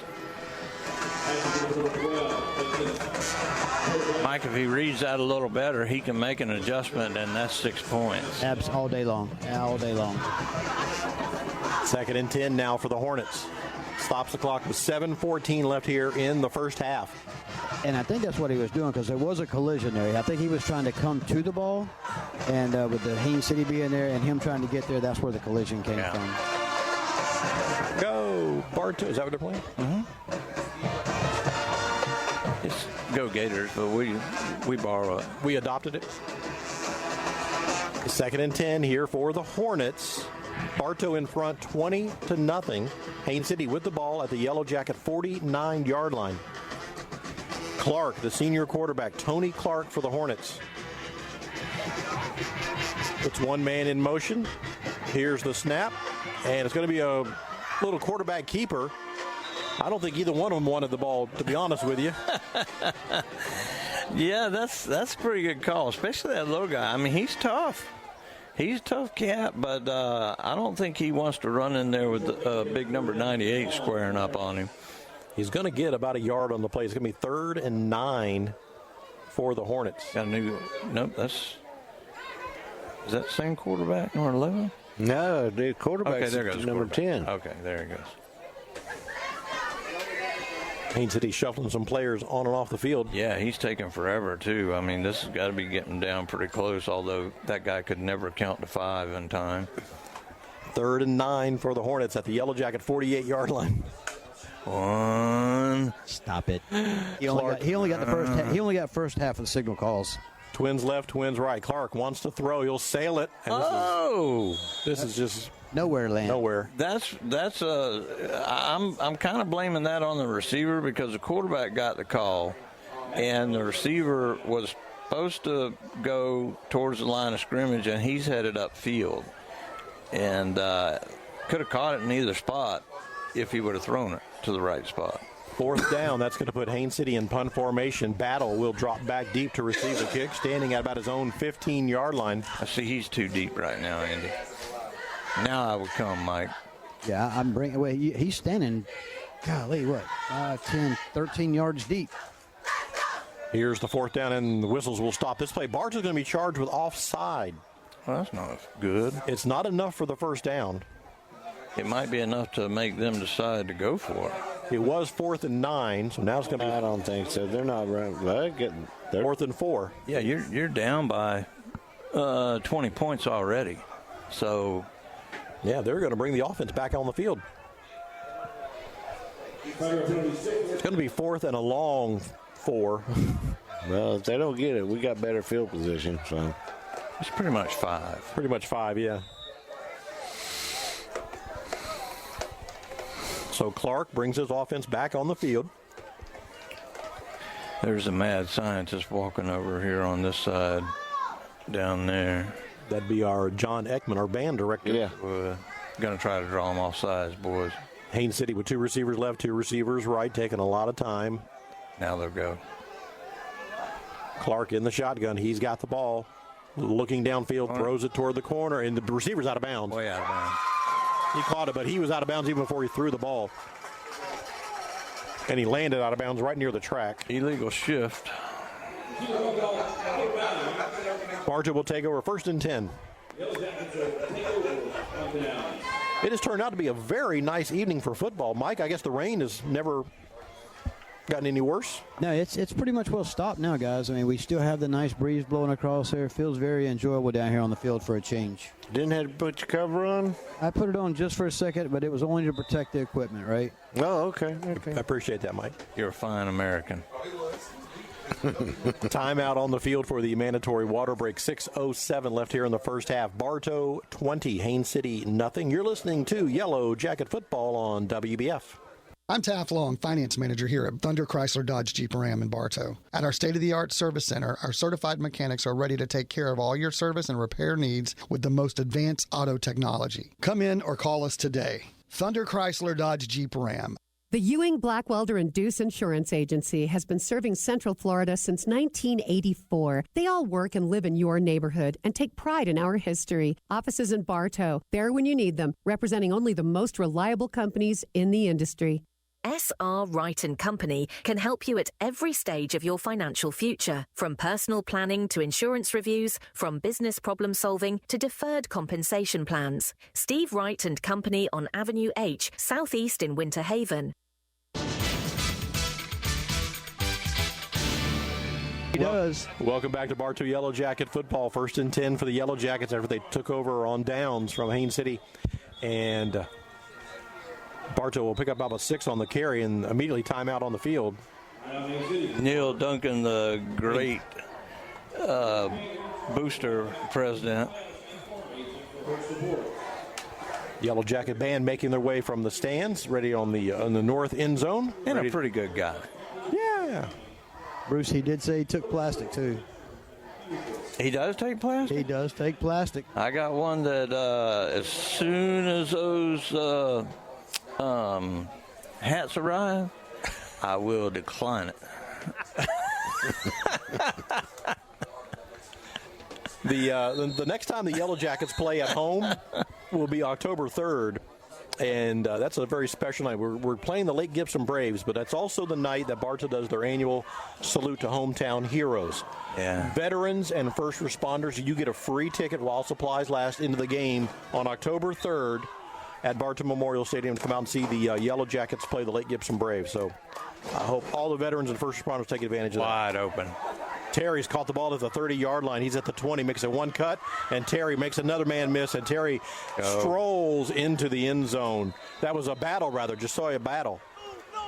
That's 2 for him then, right? Or no, he's got an extra point, 2-point conversion. And Stacy caught the extra 2-pointer. That's 60 yards, 55 yards? 55 yards. 55-yard touchdown pass. And, wow. Browse to Battle. Yeah, that's Battle's second touchdown. He caught a 20-yarder earlier. You're right, Bruce. Jeff, who's in charge of that Hometown Hero Salute on October the 3rd? I believe Neil is. Well, you need to be on the field. That much I know. No, I may want to make a donation. Here's the snap. Handoff up the middle, pushing the pile forward. It's good. The 2-point conversion is good. I believe that's Hall on the bottom of that pile with some help from his friends. 28-0. That puts us back to even on. Yeah, 4 touchdowns, 28 points. Correct me, has Bartow scored on every one of their possessions? They have. I think they have, yep. We got to tell Jack about that. Don't jinx him. Well, I would, but after what I just said to Neil, he may not give Jack a ticket. So I'll buy Jack a ticket. Neil Duncan does such great things, man, and this one is really special. We had a lot of firemen and police and ex-military guys out there last year. Mike Ayers needs to be out there with them, as he is one of our heroes as well. And Mike proudly served our country as a United States Marine. He sure did, and we want anybody that's a veteran to get in touch with, I don't know, with Bartow High School. Or well, you can search out any social media. Just put in Bartow High School Booster Club, or BHS Booster, and you'll get a hold of Neil. Okay. If not, you can always contact us at the radio station. We'll put you in touch with him. They're going for onside. Did he catch that ball? Yellow Jackets try to do an onside kick. They're fighting for it still. Yeah, it looks like Haines is going to recover it. Yep. That's a good idea, though. I really love that. They weren't expecting it at all, and it was a perfect kick, exactly 10 yards. And if he, it was just a jump ball. I thought Bartow had it, but wishful thinking. 5:39 left here in the first half. Yellow Jackets in front, 28-0 over Haines City. Algar won the first stage at Bristol. He was running up front, so. Tomorrow night, NASCAR Cup Series racing from Bristol. It is the cutoff race in the round of 16. Did they qualify today? I'll have to ask Coach Peavy. I'll look on my phone at halftime. 1st and 10 for the Hornets. Ball at their own 44-yard line. Clark is the quarterback, and Clark will take the direct snap. He'll run right up the middle. 4 yards in the cloud of dust near the 49. According to my phone, it says A.J. Allmendinger got the pole. Ryan Blaney. Wow. The Dinger got the pole at Bristol? That's what it says. That's pretty cool. And then Blaney, Austin Cindric, Ty Gibbs, Kyle Larson, then Denny Hamlin, William Byron, Bubba Wallace, Christopher Bell, and Josh Berry. That's the top 10. Well, tomorrow night, 6:30, tune us in for the Cup race at Bristol. 2nd and about 6 here for the Hornets. The ball at their own 48-yard line. Everybody in tight for Haines City. Jackets crowd the line, and it's going to be a running play. This is a little wildcat. Oh, going to be what a tackle. Number 8. And that's number 19, Jacob Richardson, with his second huge tackle tonight. Anglin on the running play. Be 3rd down and 4 here for the Haines City Hornets.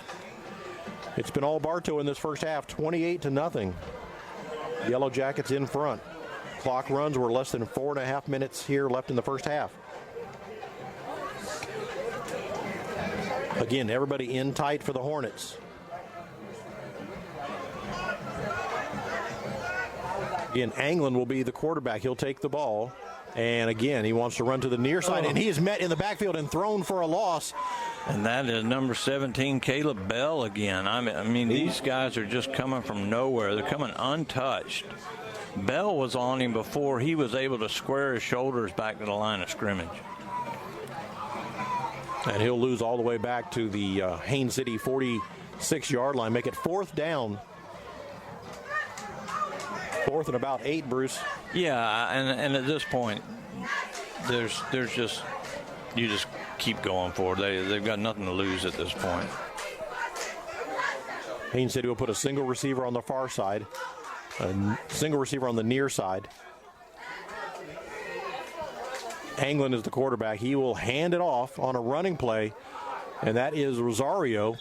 Rosario with a nice little run. Yeah, he could be short. He got 4 yards, maybe 5 out of it. But like you said, they're going to be short, and Bartow's going to get the football. And we'll see if the referee calls timeout or if they just swap them and let's go. Looks like he's going to say let's go. It'll be 1st and 10 for the Yellow Jackets. Ball right at midfield. 3:13 left to play in the first half. Yeah, I say at this point, there's no stops. I say we just go ahead and pull the trigger. Yeah, if we get one more score and an extra point, there'll be a running clock in the second half. Somebody called timeout. Haines City called a timeout. Well, let me see here. What do we got? Fort Meade 13, Mulberry nothing. Interesting. Tavares 23, the George Jenkins Eagles nothing. Very interesting. Lake Gibson in front of Dunellen 7-6. I like that. And in the second quarter, Lake Wales 14, the Sebring Blue Streaks nothing. Over at Legion Field in Lake Wales. You know, they used to be called the Brown Streaks.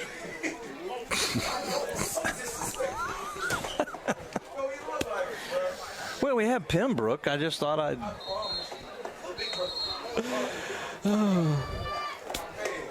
Hopefully Mike's got his headphone off right now. You guys are a hot mess. First and 10 for the Yellow Jackets. Ball is at midfield. Browse, 2 receivers to the left, 2 receivers to the right. Browse in the shotgun, takes the snap, fakes it, throws it all the way across the field. He's got his receiver, that's Terry. Terry breaks 1 tackle. Terry's still on his feet. Terry's got a nice gain of about 6 yards before he's brought down. Yeah, good spot. I'll make it 2nd and 3. And just move this ball. They got 2:56 to score here. You know, one thing about that quick pass out to Terry, I'd like to see that about 10 yards closer midfield, toward the inside of the field where he's got plenty of inside people. Handoff, Metellus up the middle he goes, and he's going to be very close. What do you think, Andy? Did he get it? No, the referee over there is about a half yard short? Yeah. Yeah, and there's not hardly anything. I don't know. If you measured it right now. No, he's short. It's 3rd and inches. Because the other one's sitting dead at midfield. Browse will send 2 receivers on the far side of the field. He's in the shotgun. Here's the snap, and easy first down. That's Mattel. He breaks it in the secondary. He's at the 25. He's at the 20, 15. That's Cam Hall, and all the way down to the 10-yard line. Hall, he's got to be getting close to 60, 70 yards now. And the Bartow coaches are very happy in the next room. I heard that. Yellow Jackets are quickly to the line of scrimmage. 1st and goal for Bartow at the 9. Got to get the yardstick. Yeah. Or the down marker. He's all set. Here we go. Handoff again up the middle. There goes Hall again. And this time Hall's going to be wrapped up at the line of scrimmage. No gain there.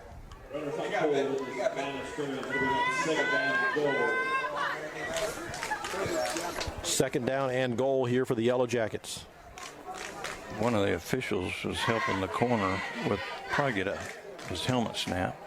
Browse in the shotgun. Browse wants to throw. The ball's on the ground. And that's going to be Haines City's ball. Haines City got the ball. Haines City got it, guys. Haines City got it. Yellow Jackets. Browse just never got a clean, firm grip on the ball. Yeah.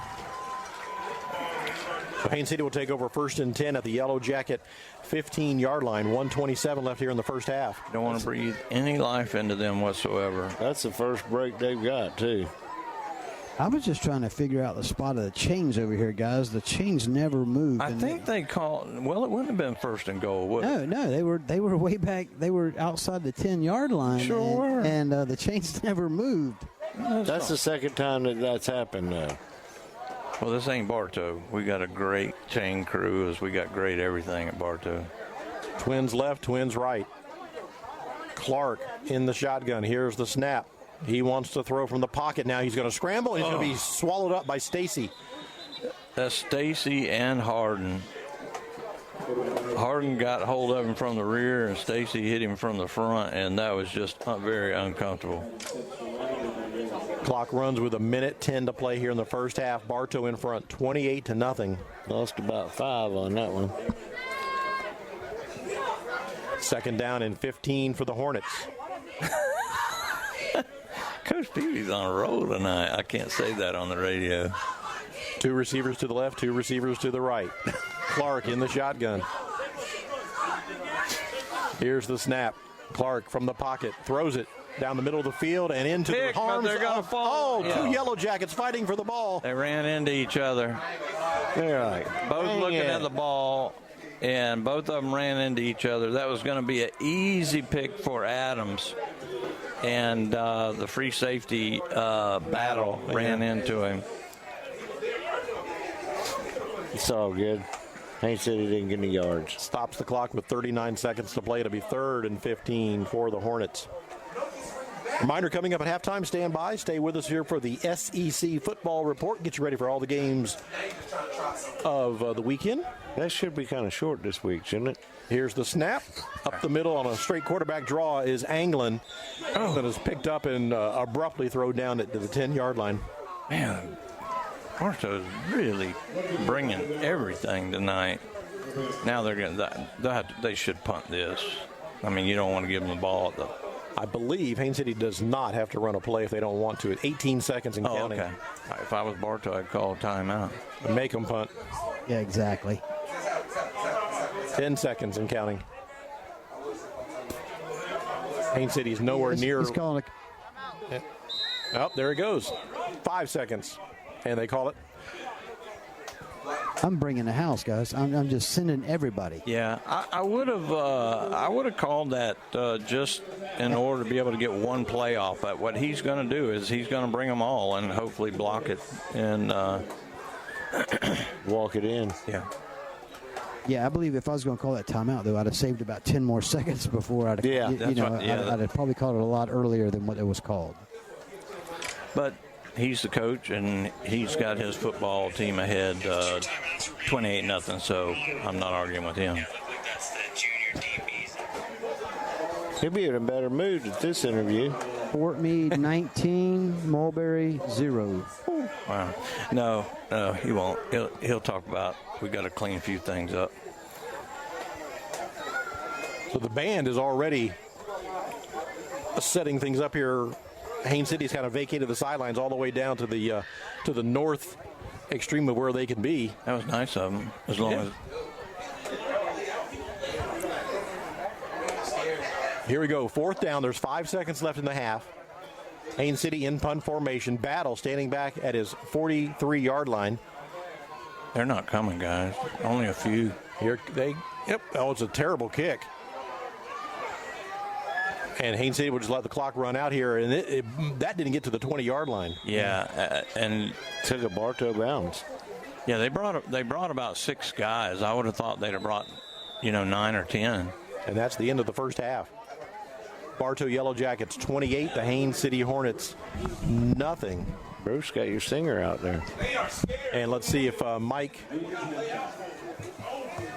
has a chance to. Mike, look at Mike sprinting. You go, Mike. Hey, Coach, so we're going into halftime. What a healthy lead, 28-0. We're seeing some different jackets on the field tonight. Oh, yeah, man. Getting some guys some playing time, but we still penalties, man. I know you always want to play a perfect half. I know I'm always going to be very critical of my guys, but we've done a good job still leaving some points off the board. Can't seem to make an extra point right now. But we're going to go into the second half, get some guys some playing time, but definitely got to come out of here with a W today. Well, we wouldn't expect you to be the coach you are unless you were critical on you guys, Coach. Go with you guys halftime. We'll see you in the second half. Appreciate you. Yes, sir. Thank you. Thank you, Mike. You called it, Bruce. Yeah, I've gotten to know him just from listening to him, and inside he's doing backflips right now, but outside he's got to go down, and he's not going to holler at anybody, but he's going to say, look, this is what we got to work on, this is what we got to work on. What do we talk about? 4 quarters. Yeah, we may get a run of clock in the second half, but we're still going to play every second of this ball game. Absolutely. Well, we're going to send it back to the studios for the SEC football report. We're at halftime. The Bartow Yellow Jackets 28, the Haines City Hornets nothing. You're listening to Yellow Jacket Football on WBF. We are FM 102.9, 97.1, and AM 1130. WWBF Bartow. I've never seen anything like this. Welcome back to Haines City High School, ready to start the third quarter. Yellow Jackets with the ball on the to start the third quarter, leading 28-0 over the Haines City Hornets. Bruce, we've got to see both bands perform at halftime. Yellow Jacket Marching Band and the Haines City Marching Band. I thought both did an excellent job. Yes, they did. We saw the Haines City had a little Star Wars theme to their show. Yes, it was very nice. And they haven't. Andy was telling us he heard out the window that they hadn't gotten their uniforms yet. They get them this week, And so they were very excited they get to wear them next week. So we're happy for them as well. And we have an interesting situation on the field. We had the Bartow who's going to receive. We had them on the field. Then the kicking team came out, and there are no referees. And here comes two of them at about. There's all five of them are down there, but they're the Haines City tent for some reason. Maybe it was Andy was very interesting because I mean. Everybody was in position. Yeah. The kickoff team was lined up. Bartow was ready to receive for two or three minutes. Yep, every bit. And we're all just waiting on the referees. And the ball is right there in the kicking place, too. They got the ball set. I want to say hello to the Gwynn family. They're listening. You got Josh and Lindsay and Reagan and William and Barron, the whole family listening. And glad that they are. They are normally tuning in as usual. Uh-oh, this guy's in a dead run. Oh, he'll be winded. I know I was sure winded. Fort Meade 19, Mulberry 0. Tavares 29-0 over Jenkins. Lake Wales 14-7 over Sebring. And Specialty Fit Academy leading Ridge Community 14-7. Here's the kickoff. Yellow Jackets pick it up at the 15-yard line. Now across the 20, 25, up the middle. And a nice run back near the 35 for Bartow. Yeah, they kicked it short, and he was a little bit slow getting to the football. Everybody was getting a little bit anxious, but once he picked it up, he was able to get good positive yardage out of it. You know, guys, after talking to some of the coaches at halftime here, they've been really working on that kickoff. I mean, if they don't catch it in the air, they want them to catch it on the first bounce. So that one just took a second bounce. I don't know why they didn't close the gap on the ball a little bit sooner, but it's okay. I mean, he was probably one move away from breaking that one free. First and 10 for the Yellow Jackets, the opening possession of the second half. Bartow has the ball at their own 35-yard line. Quarterback, senior, number 9, Browse, Ethan Browse. Send two receivers to the near side, two receivers on the far side. Here's the snap, and they're going to hand it off, and that's going to be Metellus. 23 Metellus. He's got a nice gain, still on his feet. He might have a first down. Yeah, it looked like he was going to go out of bounds. He just planted his feet, stopped, and went straight upfield and got another 3-4 yards out of it. That's going to be a Yellow Jacket first down. First down, yes, sir. And the Yellow Jackets are quickly to the line of scrimmage like they've been all night long. Referee will spot the ball down at the 46-yard line. Browse again, two receivers to the left, two receivers on the right. Here's the snap and handoff. This time he got caught. Metellus is caught in the backfield. Did he lose the ball? Yeah, ball's on the ground, guys, but Bartow recovered. So Bartow will maintain possession. They're going to lose about 3 yards. 2nd and 13. Saw Coach G working with Browse at halftime, and the center, Browse in the center, and then him throwing the slant. So may see a little bit more of that in the second half. One man in motion. They're going to throw it to that man. That is Jacoby Terry. Makes a nice catch. Terry's across midfield. Makes one man miss. He's at the 40, 35, 30. And Terry fumbles the ball. Haines City is going to recover it. He broke 3 or 4 tackles, and then he got, we talked about it earlier where he got hit from behind and held on to the football and gave him so much praise. That time they must have got a hand in there when they hit him from behind and squirted that ball out. Yeah, guys, they were chopping at the ball there. Yeah, and believe it or not, nowadays these kids practice that all the way up to the pros. I mean, you got the pros that'll just come in with a hammer fist on that ball. So the second Yellow Jacket turnover of the night. Haines City takes over 1st and 10 at their own 11-yard line. You can supercharge your next performance with super delicious, super nutritious, super organic smoothies. Located at 1620 North Broadway, right next to Racetrack on US 98 in Bartow. I saw that this week, and it's in a pretty good, great location. Swing in there, get a strawberry. Here's the pass down the middle, and it's complete. Clark, complete pass down to the 25-yard line. A couple yards short of a first down. Haines City. You stopped in there yet? No, but I'm going to. I'm going to stop in and get a strawberry smoothie. The Banana Man. The Banana Man. The Banana Man. Just a banana. I like the Banana Man. Going to be second down and a yard for the Hornets. Clock runs at 10.5 minutes here in the third quarter. Yellow Jackets in front, 28-0. Clark in the shotgun, takes the snap, wants to throw. He's under some pressure. He ducks under one receiver, or one rusher. First down. He's got it, and he rushes over to the Yellow Jacket sideline. I mean, you want to talk about a whiff? There were 4 Jacket defenders that whiffed on the quarterback as he was trying to throw the ball. They all go up in the air looking to block the throw. He pulls it down, and they run right by him. Takes off. And pretty smart little play by the quarterback. First and 10 for the Hornets. And Bartow calls a timeout. Yeah, that's called get your head in the game. Timeout called by the Yellow Jackets. Bartow's in front, 28-0 here in the third quarter. Sebring has tied it up in Lake Wales, 14-14 with the Blue Streaks and the Highlanders. We kind of thought that was going to be a close game because I don't think Lake Wales is the juggernaut that they've been, but I certainly thought Lake Wales would handle them, but it's not over. Next week, the Bartow Yellow Jackets on the road again at Auburndale. Always tough to play over there in Auburndale. First and 10 for the Hornets. Everybody in tight. Quarterback takes it. He'll hand it off. That is Rosario. Up the middle he goes across the 40 to about the 42-yard line.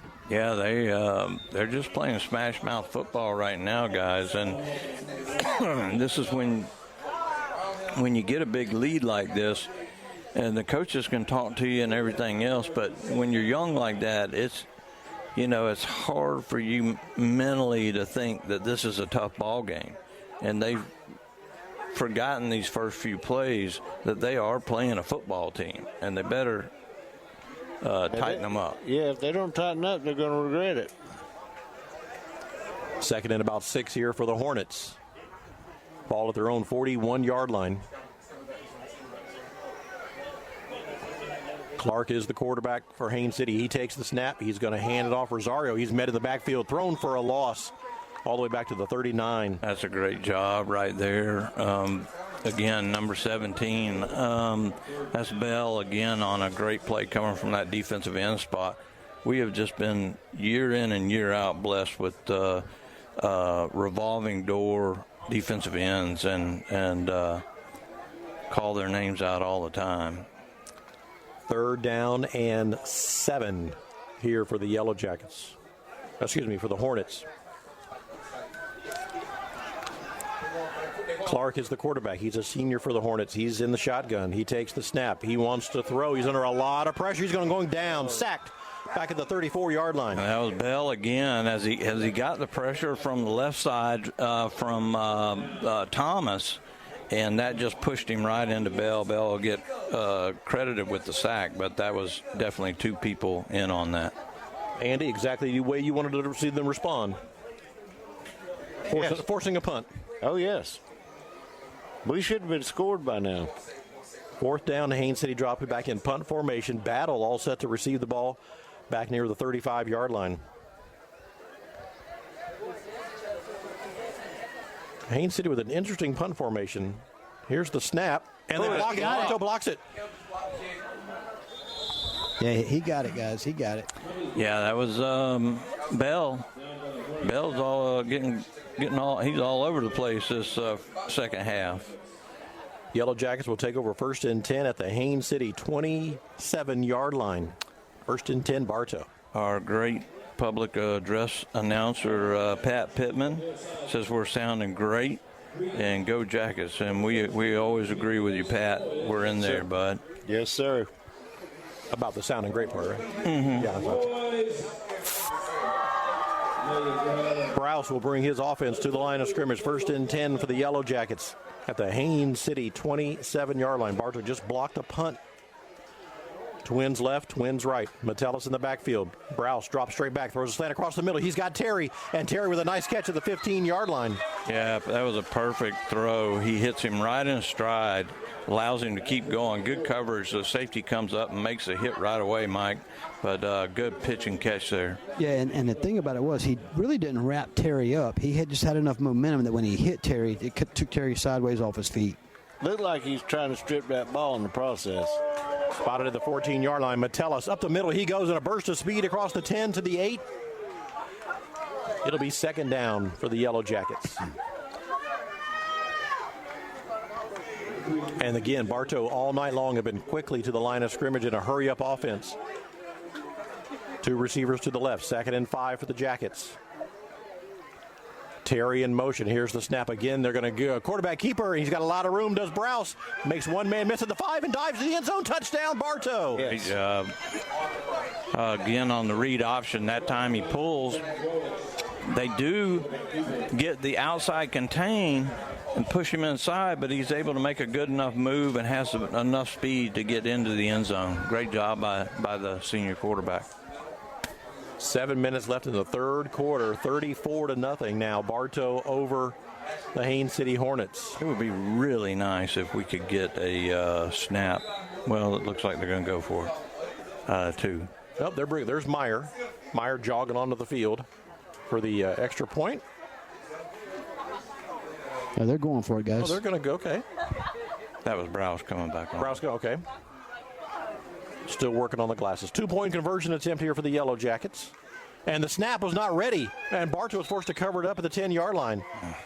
Oh, my goodness. The 2-point conversion is no good. So much for running clock. Should be 34. They should be running it. 35. 35? Ugh. Timeout on the field. Bartow in front, 34-0. 7 minutes left in the third. You're listening to Yellow Jacket Football on WBF.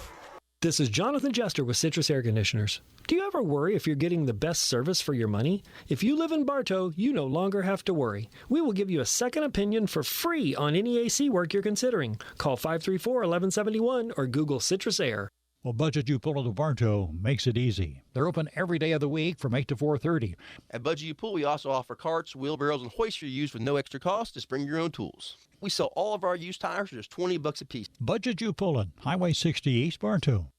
What will it be? A loaded with flavor Philly cheesesteak or a fresh grilled chicken salad? Hungry for chicken wings or maybe a premium blend Angus burger? Whether dining in or taking out, your Bartow Beef O'Brady's in the Bartow Center South. Good food, good sports.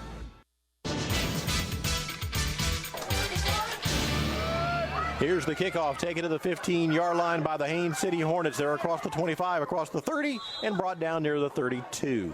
Garcia on the open field tackle. 1st and 10 for the Hornets. We haven't called Galva's name tonight. He must be out tonight. 13 on the field. I don't see a 13. Yeah, he might be. There he is. The safety. Oh, free safety. Well, he's normally in on every kickoff. 1st and 10 for the Hornets. Ball at their own 33-yard line. Bartow in front, 34-0.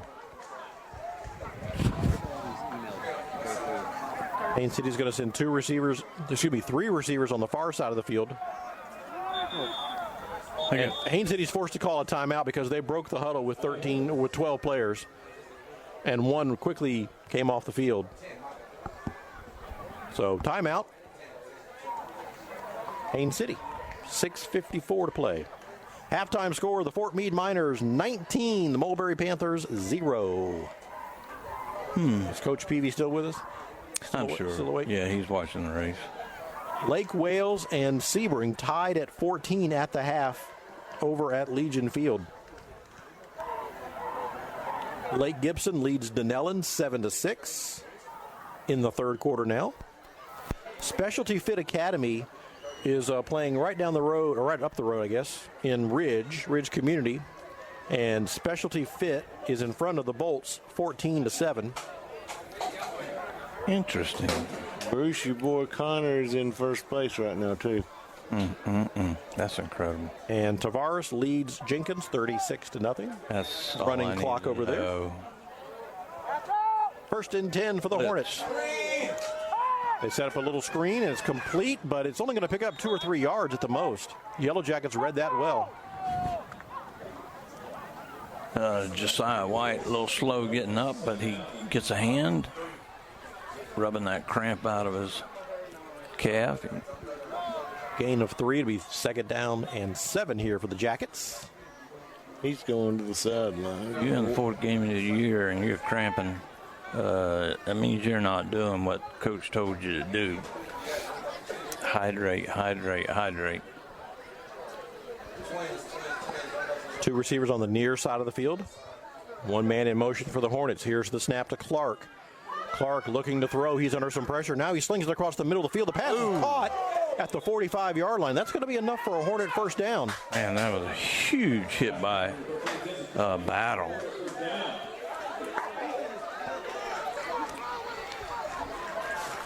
Yeah, 13 on the Clark. Jesse Clark, a sophomore, took the hit, but he held onto the ball for a first down. 5:56 to play here in the 3rd quarter. Jackets in front, 34-0. Haines City with the ball at their own 45-yard line. 2 receivers to the left, 2 receivers to the right. Clark in the shotgun. He's going to hand it off. Rosario up the middle he goes. And dragged down from behind. Again, Bell with another tackle. Got about a yard, maybe about 2 yards. How do you feel about 3? 3. I'm good. I'm good with 3. 2nd and 7. Timeout for the mandatory water break. We will take it with them as well. Your score with 5:14 left in the 3rd quarter. It is Bartow 34 and Haines City 0. You're listening to Yellow Jacket Football on WBF. At Budget You Pull into Bartow, they'll buy your old vehicle and even arrange to pick it up. We buy junk cars here. We can also arrange for towing from you. We use Gator Towing for our towing service, so you know you get insured a professional towing vehicle. And they cover Polk County. Budget Auto Parts at Bartow. Need an energy drink or protein boost? Visit Crave Nutrition of Bartow and sample our healthy energy boosting Mega Tea, nutrient-rich shakes, protein bites, and much more. Crave Nutrition behind Dunkin' Donuts on North Broadway in Bartow. When looking for insurance coverage, consider the Ewing Black Welder and Deuce Agency with offices in downtown Bartow. Ewing Black Welder and Deuce Insurance with a wide range of insurance products to meet your every need. Becky Maslak, your local office manager.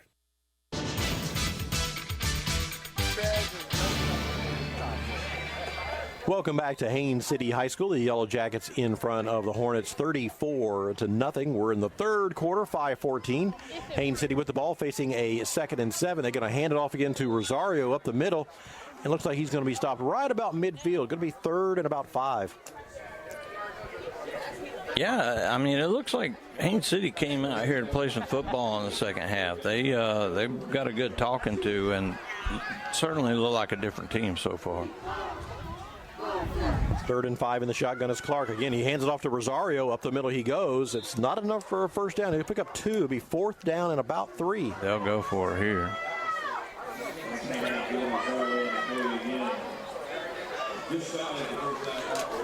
Clock runs at 4.5 minutes left in the 3rd quarter.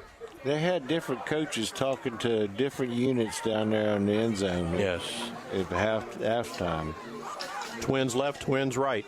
On a 4th down, handoff. Rosario up the middle. Looks like he's going to be very close on the first down. That was 4th and 2. I think they're going to be a little short. It's going to be close, guys. It's going to be real close. Oh, yeah. He's short, though. We're talking about it. We're going to measure. He's short. He's short by a whole football. Yep, whole football. He's short. Do they know how to do that? We're going to find out. While they bring the chains out on the field for a measurement, I'd like to encourage you to support the mission of the Bartow Community Service Center by shopping in the thrift store, 495 East Summerlin Street in downtown Bartow. Help us be epic, empowering people and inspiring change. Next time you're there, tell Rusty we said hi. Rusty Music. Okay. All right, 4th down. They bring the chains out onto the field. Stretch it out. And he's short. Get it all untwisted here. Bartow's ball. It was a lot closer than I thought. I mean, that's terrible where they had the sticks at. Couple lengths of the chain. Yeah, and it was certainly a whole football based on us looking over to the far sideline. We had a direct line of sight. 1st and 10 for the Yellow Jackets. Andy? Sir. Your Miami Hurricanes hosting the red-hot South Florida Bulls tomorrow. It's going to be great. Going to be a good game? It's going to be great. Going to be a blowout? No, they're going to play them tough. Play them tough, huh? Okay. Yeah. That Ibis might be getting the horns tomorrow. Ooh. I don't think so. It's going to be tough. Oh, I agree with you on that one. 1st and 10 for the Jackets. Browse in the shotgun. Throws a little fade route, and that's Battle going up. That's interference. And there goes the flag. The defender jumped. He's got a stinger now. Yeah. And Battle fell on that shoulder. That'll be a 15-yard penalty marched off against the Hornets. He went down on his shoulder hard. Yeah, he got connected with the defensive back, and when he did, he had no way to get a hand down to brace himself as he was hitting the ground. 1st and 10. Tough guy. He's staying in. 1st and 10 for the Yellow Jackets. The ball at the Haines City 39-yard line. Here's the snap. They're going to get it out. This is Terry. Terry making one-man miss. Terry with some nice moves. Terry still on his feet, churning those legs across the 20, 10, 5, touchdown, Bartow. That's a great job, and a great job over there on the other side, Mike. The wide receiver on the corner, he led off just in time to not be a hold and allowed Terry to get that little. Yeah, absolutely. Once Terry made that first cut, the receiver knew he was past him, and he did exactly what you and I talk about all the time. Once that play is past you, let him go. Tick-tock, tick-tock. And Terry made up for the fumble that he had a little while ago. That run was incredible. 39-yard touchdown run by Jacoby Terry, the blur. Yeah. And he blurred a lot of folks. Yeah, and he got hit about the 6-7 yard line and broke away from that hit. 2-point conversion attempt here for the Yellow Jackets. Here's the snap. Browse throws across the middle. It is caught. And that's Stacy for his second 2-point conversion of the night. Stacy's like a 2-point conversion magician. That's probably 4 or 5 that he's had on the year. 42-0 now is your score. Now that should be a running clock. It is, guys. It's running now. Okay. Tick-tock. 42-0 is your score. Yellow Jackets in front of the Haines City Hornets. I'd like to invite you guys to visit Zest Bar and Grill in downtown Bartow for a great dining experience. They feature an array of delectable dishes served by the friendly staff. Downtown Bartow is Zest Bar and Grill. You know where the post office is in downtown Bartow? It's kind of yes, I have kind of canny quarter from that in downtown Bartow. Okay, so on the back side of Main Street. There you go. Okay. I was there today. You were at Zest? No, post office. Oh.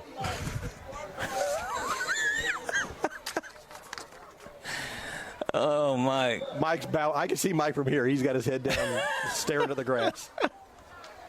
All right. Maybe you should have done the. Man, I can't even think right now. The commercial for the post office, and he would have been at Zest. Here's the kickoff by the Yellow Jackets. They take it at the 15-yard line by Haines City. Across the 20, 25, 30, 35, and down at the 36.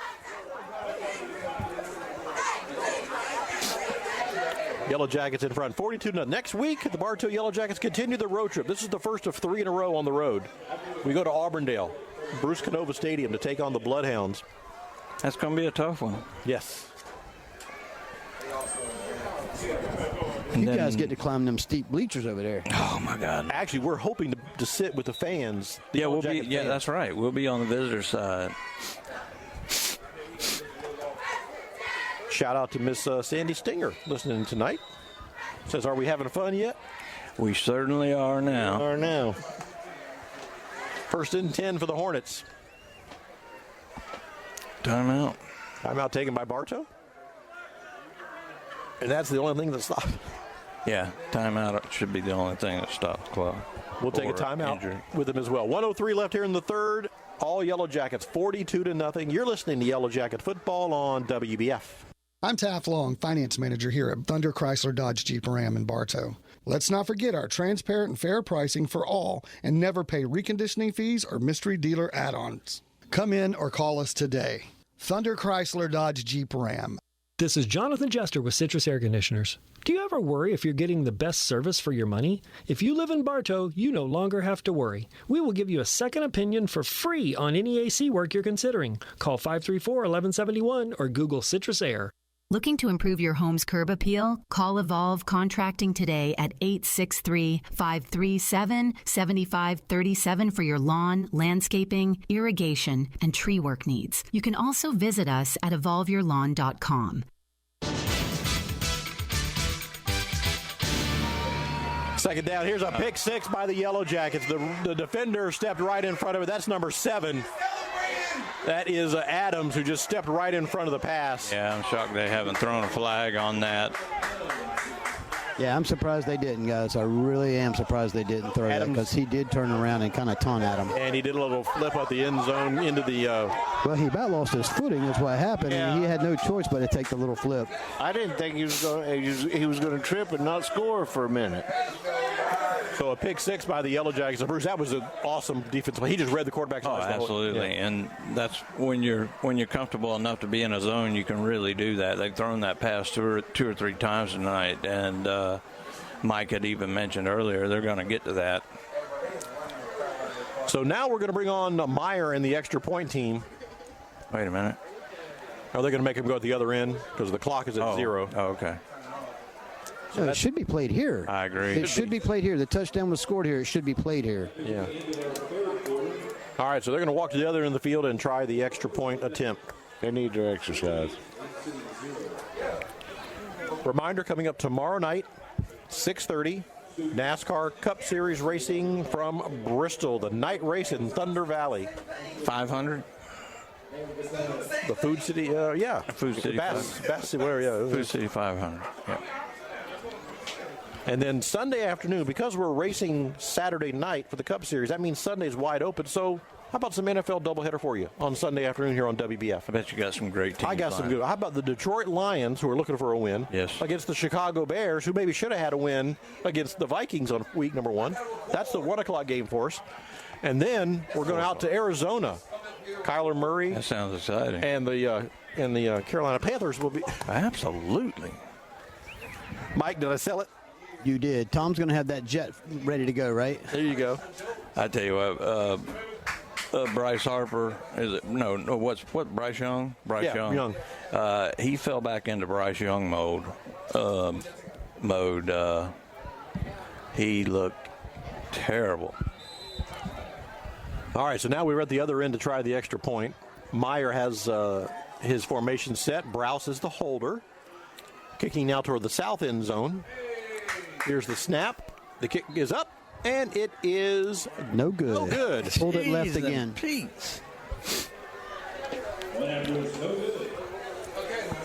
He's got plenty of leg. 48-0 is your score. It looked like a good snap, good hold, but he's just pulling it. Of course, we're not at a good angle. We can't see exactly what's going on, but got to believe Coach G after the game is going to say we got to start making extra points again. Because they're going to come a game where those are important. Yeah. And, yeah. I mean, you look at it, we've got 3 2-point conversions, or this is not a running clock. Bartow's band has just kicked off again. And it's the fourth quarter. Yeah.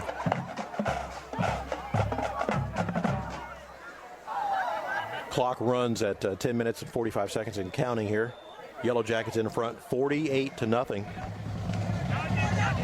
Meyer has it all teed up. All he wants to do is keep it inbounds. Here's the kick, taken at the 20-yard line, 25-30. He did bobble it for a minute down to the 33-yard line. 1st and 10 for the Hornets. Yeah, kicking the ball a little short. And that time, again, that's Richardson on the tackle. Richardson playing some linebacker and making some special teams tackles. Bruce, you're my defensive coordinator now. How important is a shutout to this Jacket defense? Oh, it's everything. I mean, back in the old days when Coach Howe was coaching, if they got a shutout, he would cook them all a steak dinner. And just so happened that I think we got 4 shutouts that year, so he spent a fortune in that. But it's not just that; it's pride, and it's why you got that Bartow sticker on your helmet, and you cannot let your foot off their throat right now. Russ was over there several times getting him a dinner. Absolutely. 1st and 10 for the Jackets. Everybody in tight for the Hornets. Here's the snap and running play up the middle. Rosario. He breaks it into the linebackers. He's going to have a nice 5-6 yard gain. It'll be 2nd down and 4 for the Hornets.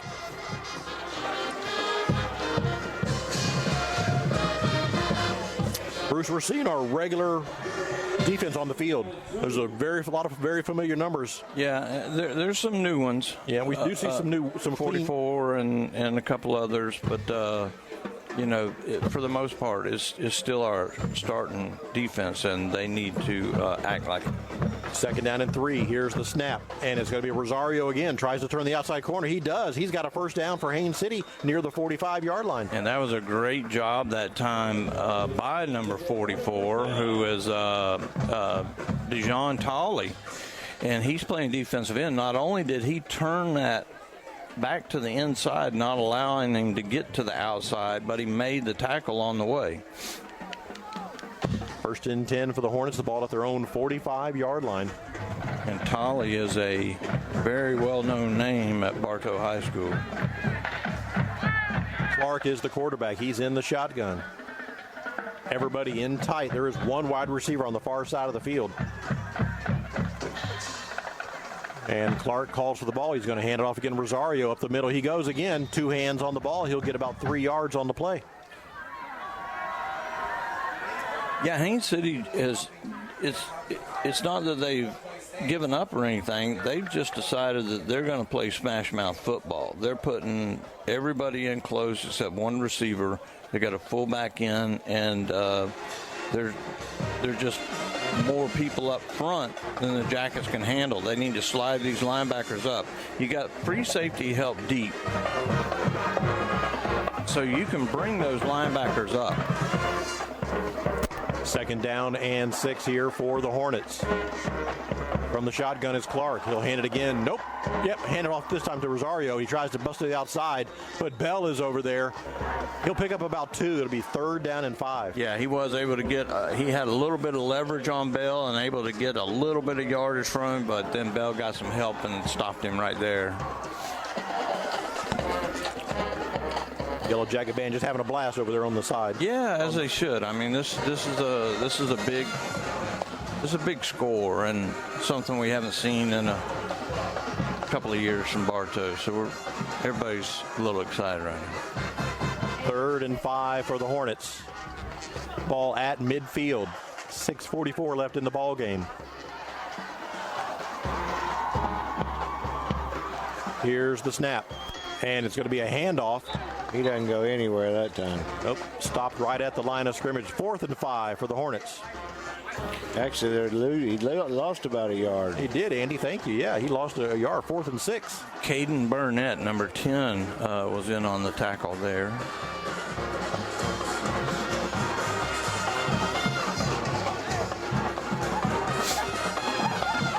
(48-0) is your score in favor of the Yellow Jackets. The clock runs at 6 minutes left here in the ball game. Timeout. Mandatory water break.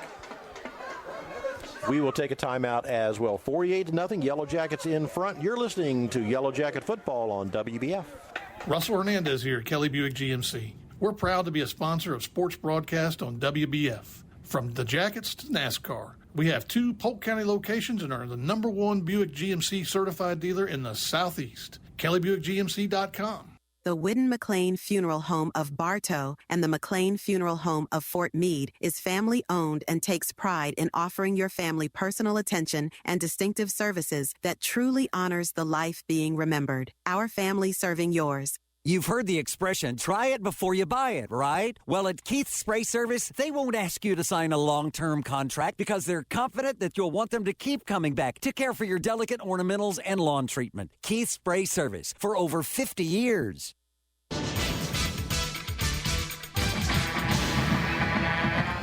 Welcome back to Haines City High School. Tonight, the Yellow Jackets taking on the Hornets, and it's been all Bartow tonight. 48-0 is your score.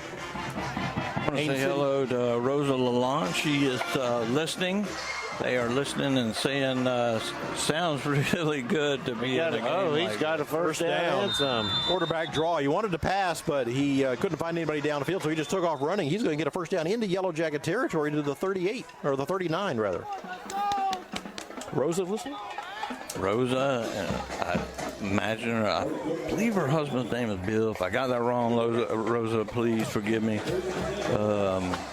Got my buddy over in Sefner, him and his wife, Chuck and Javon Moyer. They're listening to us tonight. First and 10 for the Hornets. Stevie Chase was a big-time baseball player years ago, back right when I first started doing radio. Man, that gives us age away. Sorry about that. Haines City first and 10 at the Yellow Jacket 39-yard line. Here's the snap. Fumble. Ball's on the ground. The ball is on the ground. It's bounced around, still fighting for it. I think it's going to be recovered by Bartow, guys. I think it's going to be recovered by Bartow. Bartow's pointing that way, so. Everybody's pointing to. Yeah, well, that's true, too. Nope, Haines City. Haines City's ball. Haines City retains possession. It'll be. Nope. Now they're giving it to Bartow. Oh, they did give it to Bartow. Whew. Yellow Jackets will take over on the fumble. Well, they're so decisive. You know, you've seen the officials all night, and you know how sharp they are, Mike. You should have saw that coming sooner. The ones that can't get here on time. I love your jokes, Bruce. Oh, Mike. First and 10 for the Yellow Jackets. Listen, but you were talking about a shutout, right? I'm the same way with Bruce. I mean, you got to play. Your defense has still got to be strong. That's exactly every defensive coach's dream is to put that many points on the board and to put a shutout on there. So you've got to stay strong. Gotcha. Here's the snap, handoff, and this is Metellus. Metellus up the middle he goes. Metellus with a nice run. All he wants to do is stay in bounds. I guess it really doesn't matter, but yeah, I mean, you get 2 first downs and the game's over, and so you run the ball. You got a couple of young men that have just been awesome running the football, Metellus and Young. Well, he started out running this way, and he saw there wasn't any action there, so he cut back and did it the other way and got 5 yards out of the deal. Second down and 5 for the Yellow Jackets. Browse in the shotgun. He'll take it and turn, give it to Metellus again, and he's going to get he's very close. Depends on the spot they give him. Yeah, that's still going to keep the clock running. Don't have to move the chains, so that's another 45 seconds. They're not giving him the first down. It's going to be 3rd and inches for the Jackets. Clock runs 2:40 left in the ball game. I'm going to hard count them. If I can't get them to snap right off, then I'm going to call an audible. I'm going to run something different. Browse in the shotguns. 2 receivers to the left, 2 receivers to the right. Well, I'm waiting for that back judge right there. When he raises that hand, now I'll go into my cadence. Here's the snap. He wants to throw it. He's got a pass complete to Terry. Terry dragging people across midfield for a first down. Goodness. That was a half a step from being a pick 6, but Terry is able to swallow it and hold on to the ball as he gets hit and get 3 yards out of the play. Jackets are quickly to the line of scrimmage, and Bartow calls a timeout. Band's got their lights on. Yeah. Band's got all their cell phones. They're waving. These keys, or are you going to stay with? You think Chris was doing that when he was at the rave? Almost over with. Sure. Okay. Is Kim listening? Kim is listening. Oh, she's going to kill me. She did. My wife did text me, and she says she misses the boys, misses being here tonight. Yeah. Maybe we'll have good weather for Auburndale next weekend. She also wants you to behave. I'll be talking about her baby. 1st and 10 for the Jackets. Clock runs at 1:55 left in the ball game. Bartow, 2 receivers to the left, 2 receivers to the right. Bartow moved twice.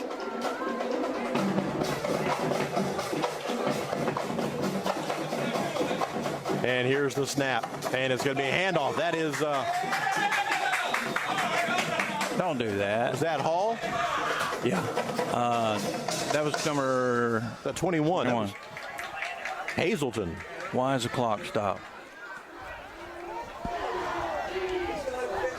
Oh, it's going. Okay. Maybe it's like ours. It's like ours. I think it takes 3 or 4 seconds and then bump. 2nd down and 8 here for the Yellow Jackets. Again, Browse waiting on the referee to signal. And now a flag. They're calling, they're saying. Well, the offensive linemen have been a little itchy. And I'm not getting on to them at all. You know, they've just been used to going all night. And I said they moved twice on the last play. And I guess this guy decided to catch it this time and throw the flag. And it's hard to hold that stance for a long time. Yeah. Well, that's going to be the game, though, guys. I mean, even though that 5-yard penalty, that's going to be the game.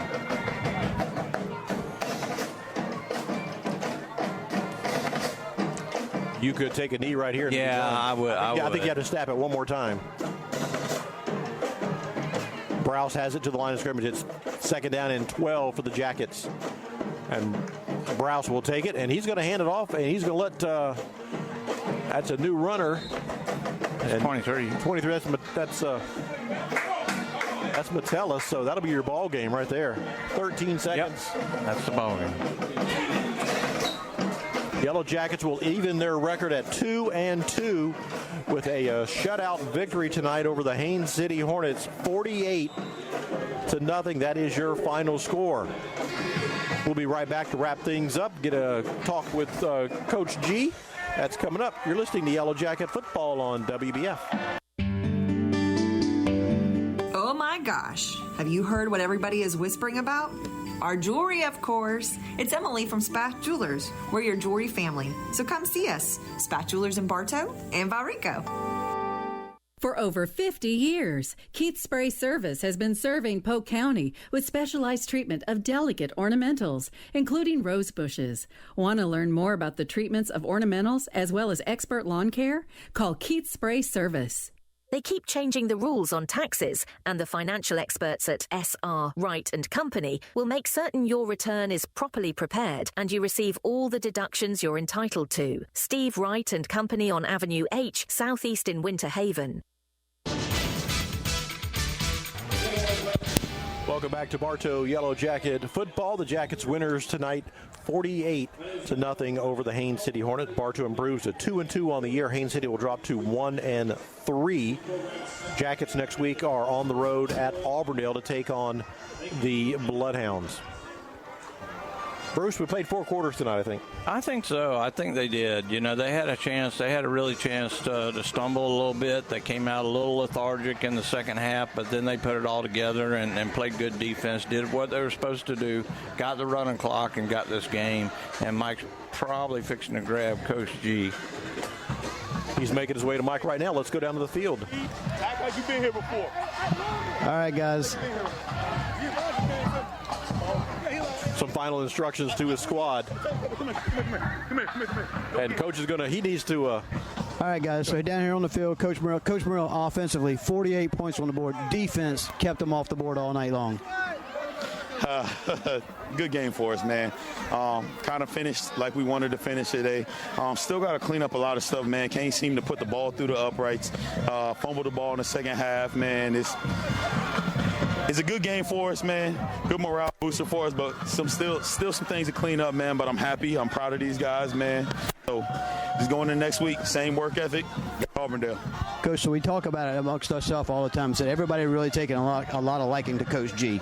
Coach G just tells you how it is, right? If it's not right, Coach G is going to tell you it's not right. So this defense though, what did we change? I mean, we saw this defense before. We've allowed some points on the game, some points on the board throughout the season, but it seemed like tonight this defense just kind of meshed a little better. Not taking anything against Haines City. They did a fantastic job up front, but the defense just kind of crashed that down for them. Man, I challenged them, man. I challenged them for a shutout, man. We haven't got one. We gave up 20-plus points every single game. So I just put a challenge on those guys and tell them, man, you got to play with a little bit more of a chip on your shoulder, especially if you want to win the big ones, man. This is kind of a stepping stone for us right here to get back into the win column. But defense wins championships, offense sells tickets, man. And so we pride ourselves on making sure we keep people out of the end zone. So that's what we did tonight, but still got to go back to work. Right on, Coach. Go celebrate with the team. Congratulations. Thank you. There you have it, guys. Coach G, always the honest guy about it. You know what I mean? Oh, yeah, I love it. I just like him more every week, guys. Good or bad, he's going to tell you straight up. And I know that's a joy for you to get to talk to him. Jeff gets to interview him, and just sounds like a straight arrow. And these kids, like we've talked about, they've been through a lot, but they bought into his system.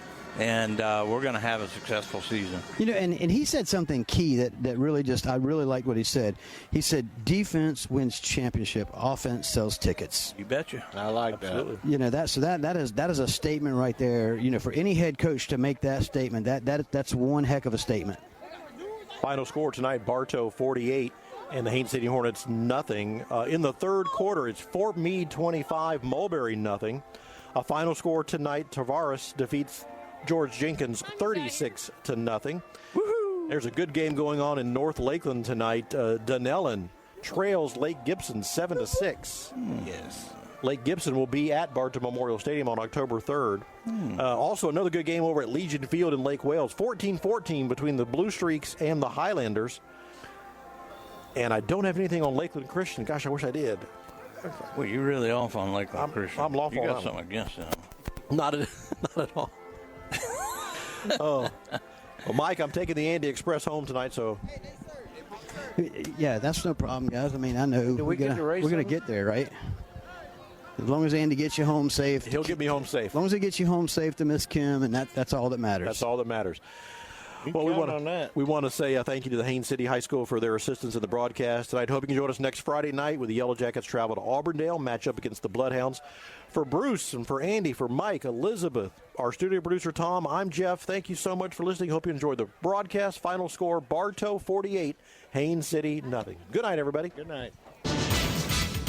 Tonight's Bartow Yellow Jacket football game was brought to you by the community support of our WBF Sports Boosters, Kelly Buick GMC of Bartow, Citrus Air Conditioners serving Bartow and Lakeland, Bartow's Budget You Pull It Auto Parts on Highway 60, Spath Jewelers in Bartow and Valrico, and Crave Nutrition in Bartow.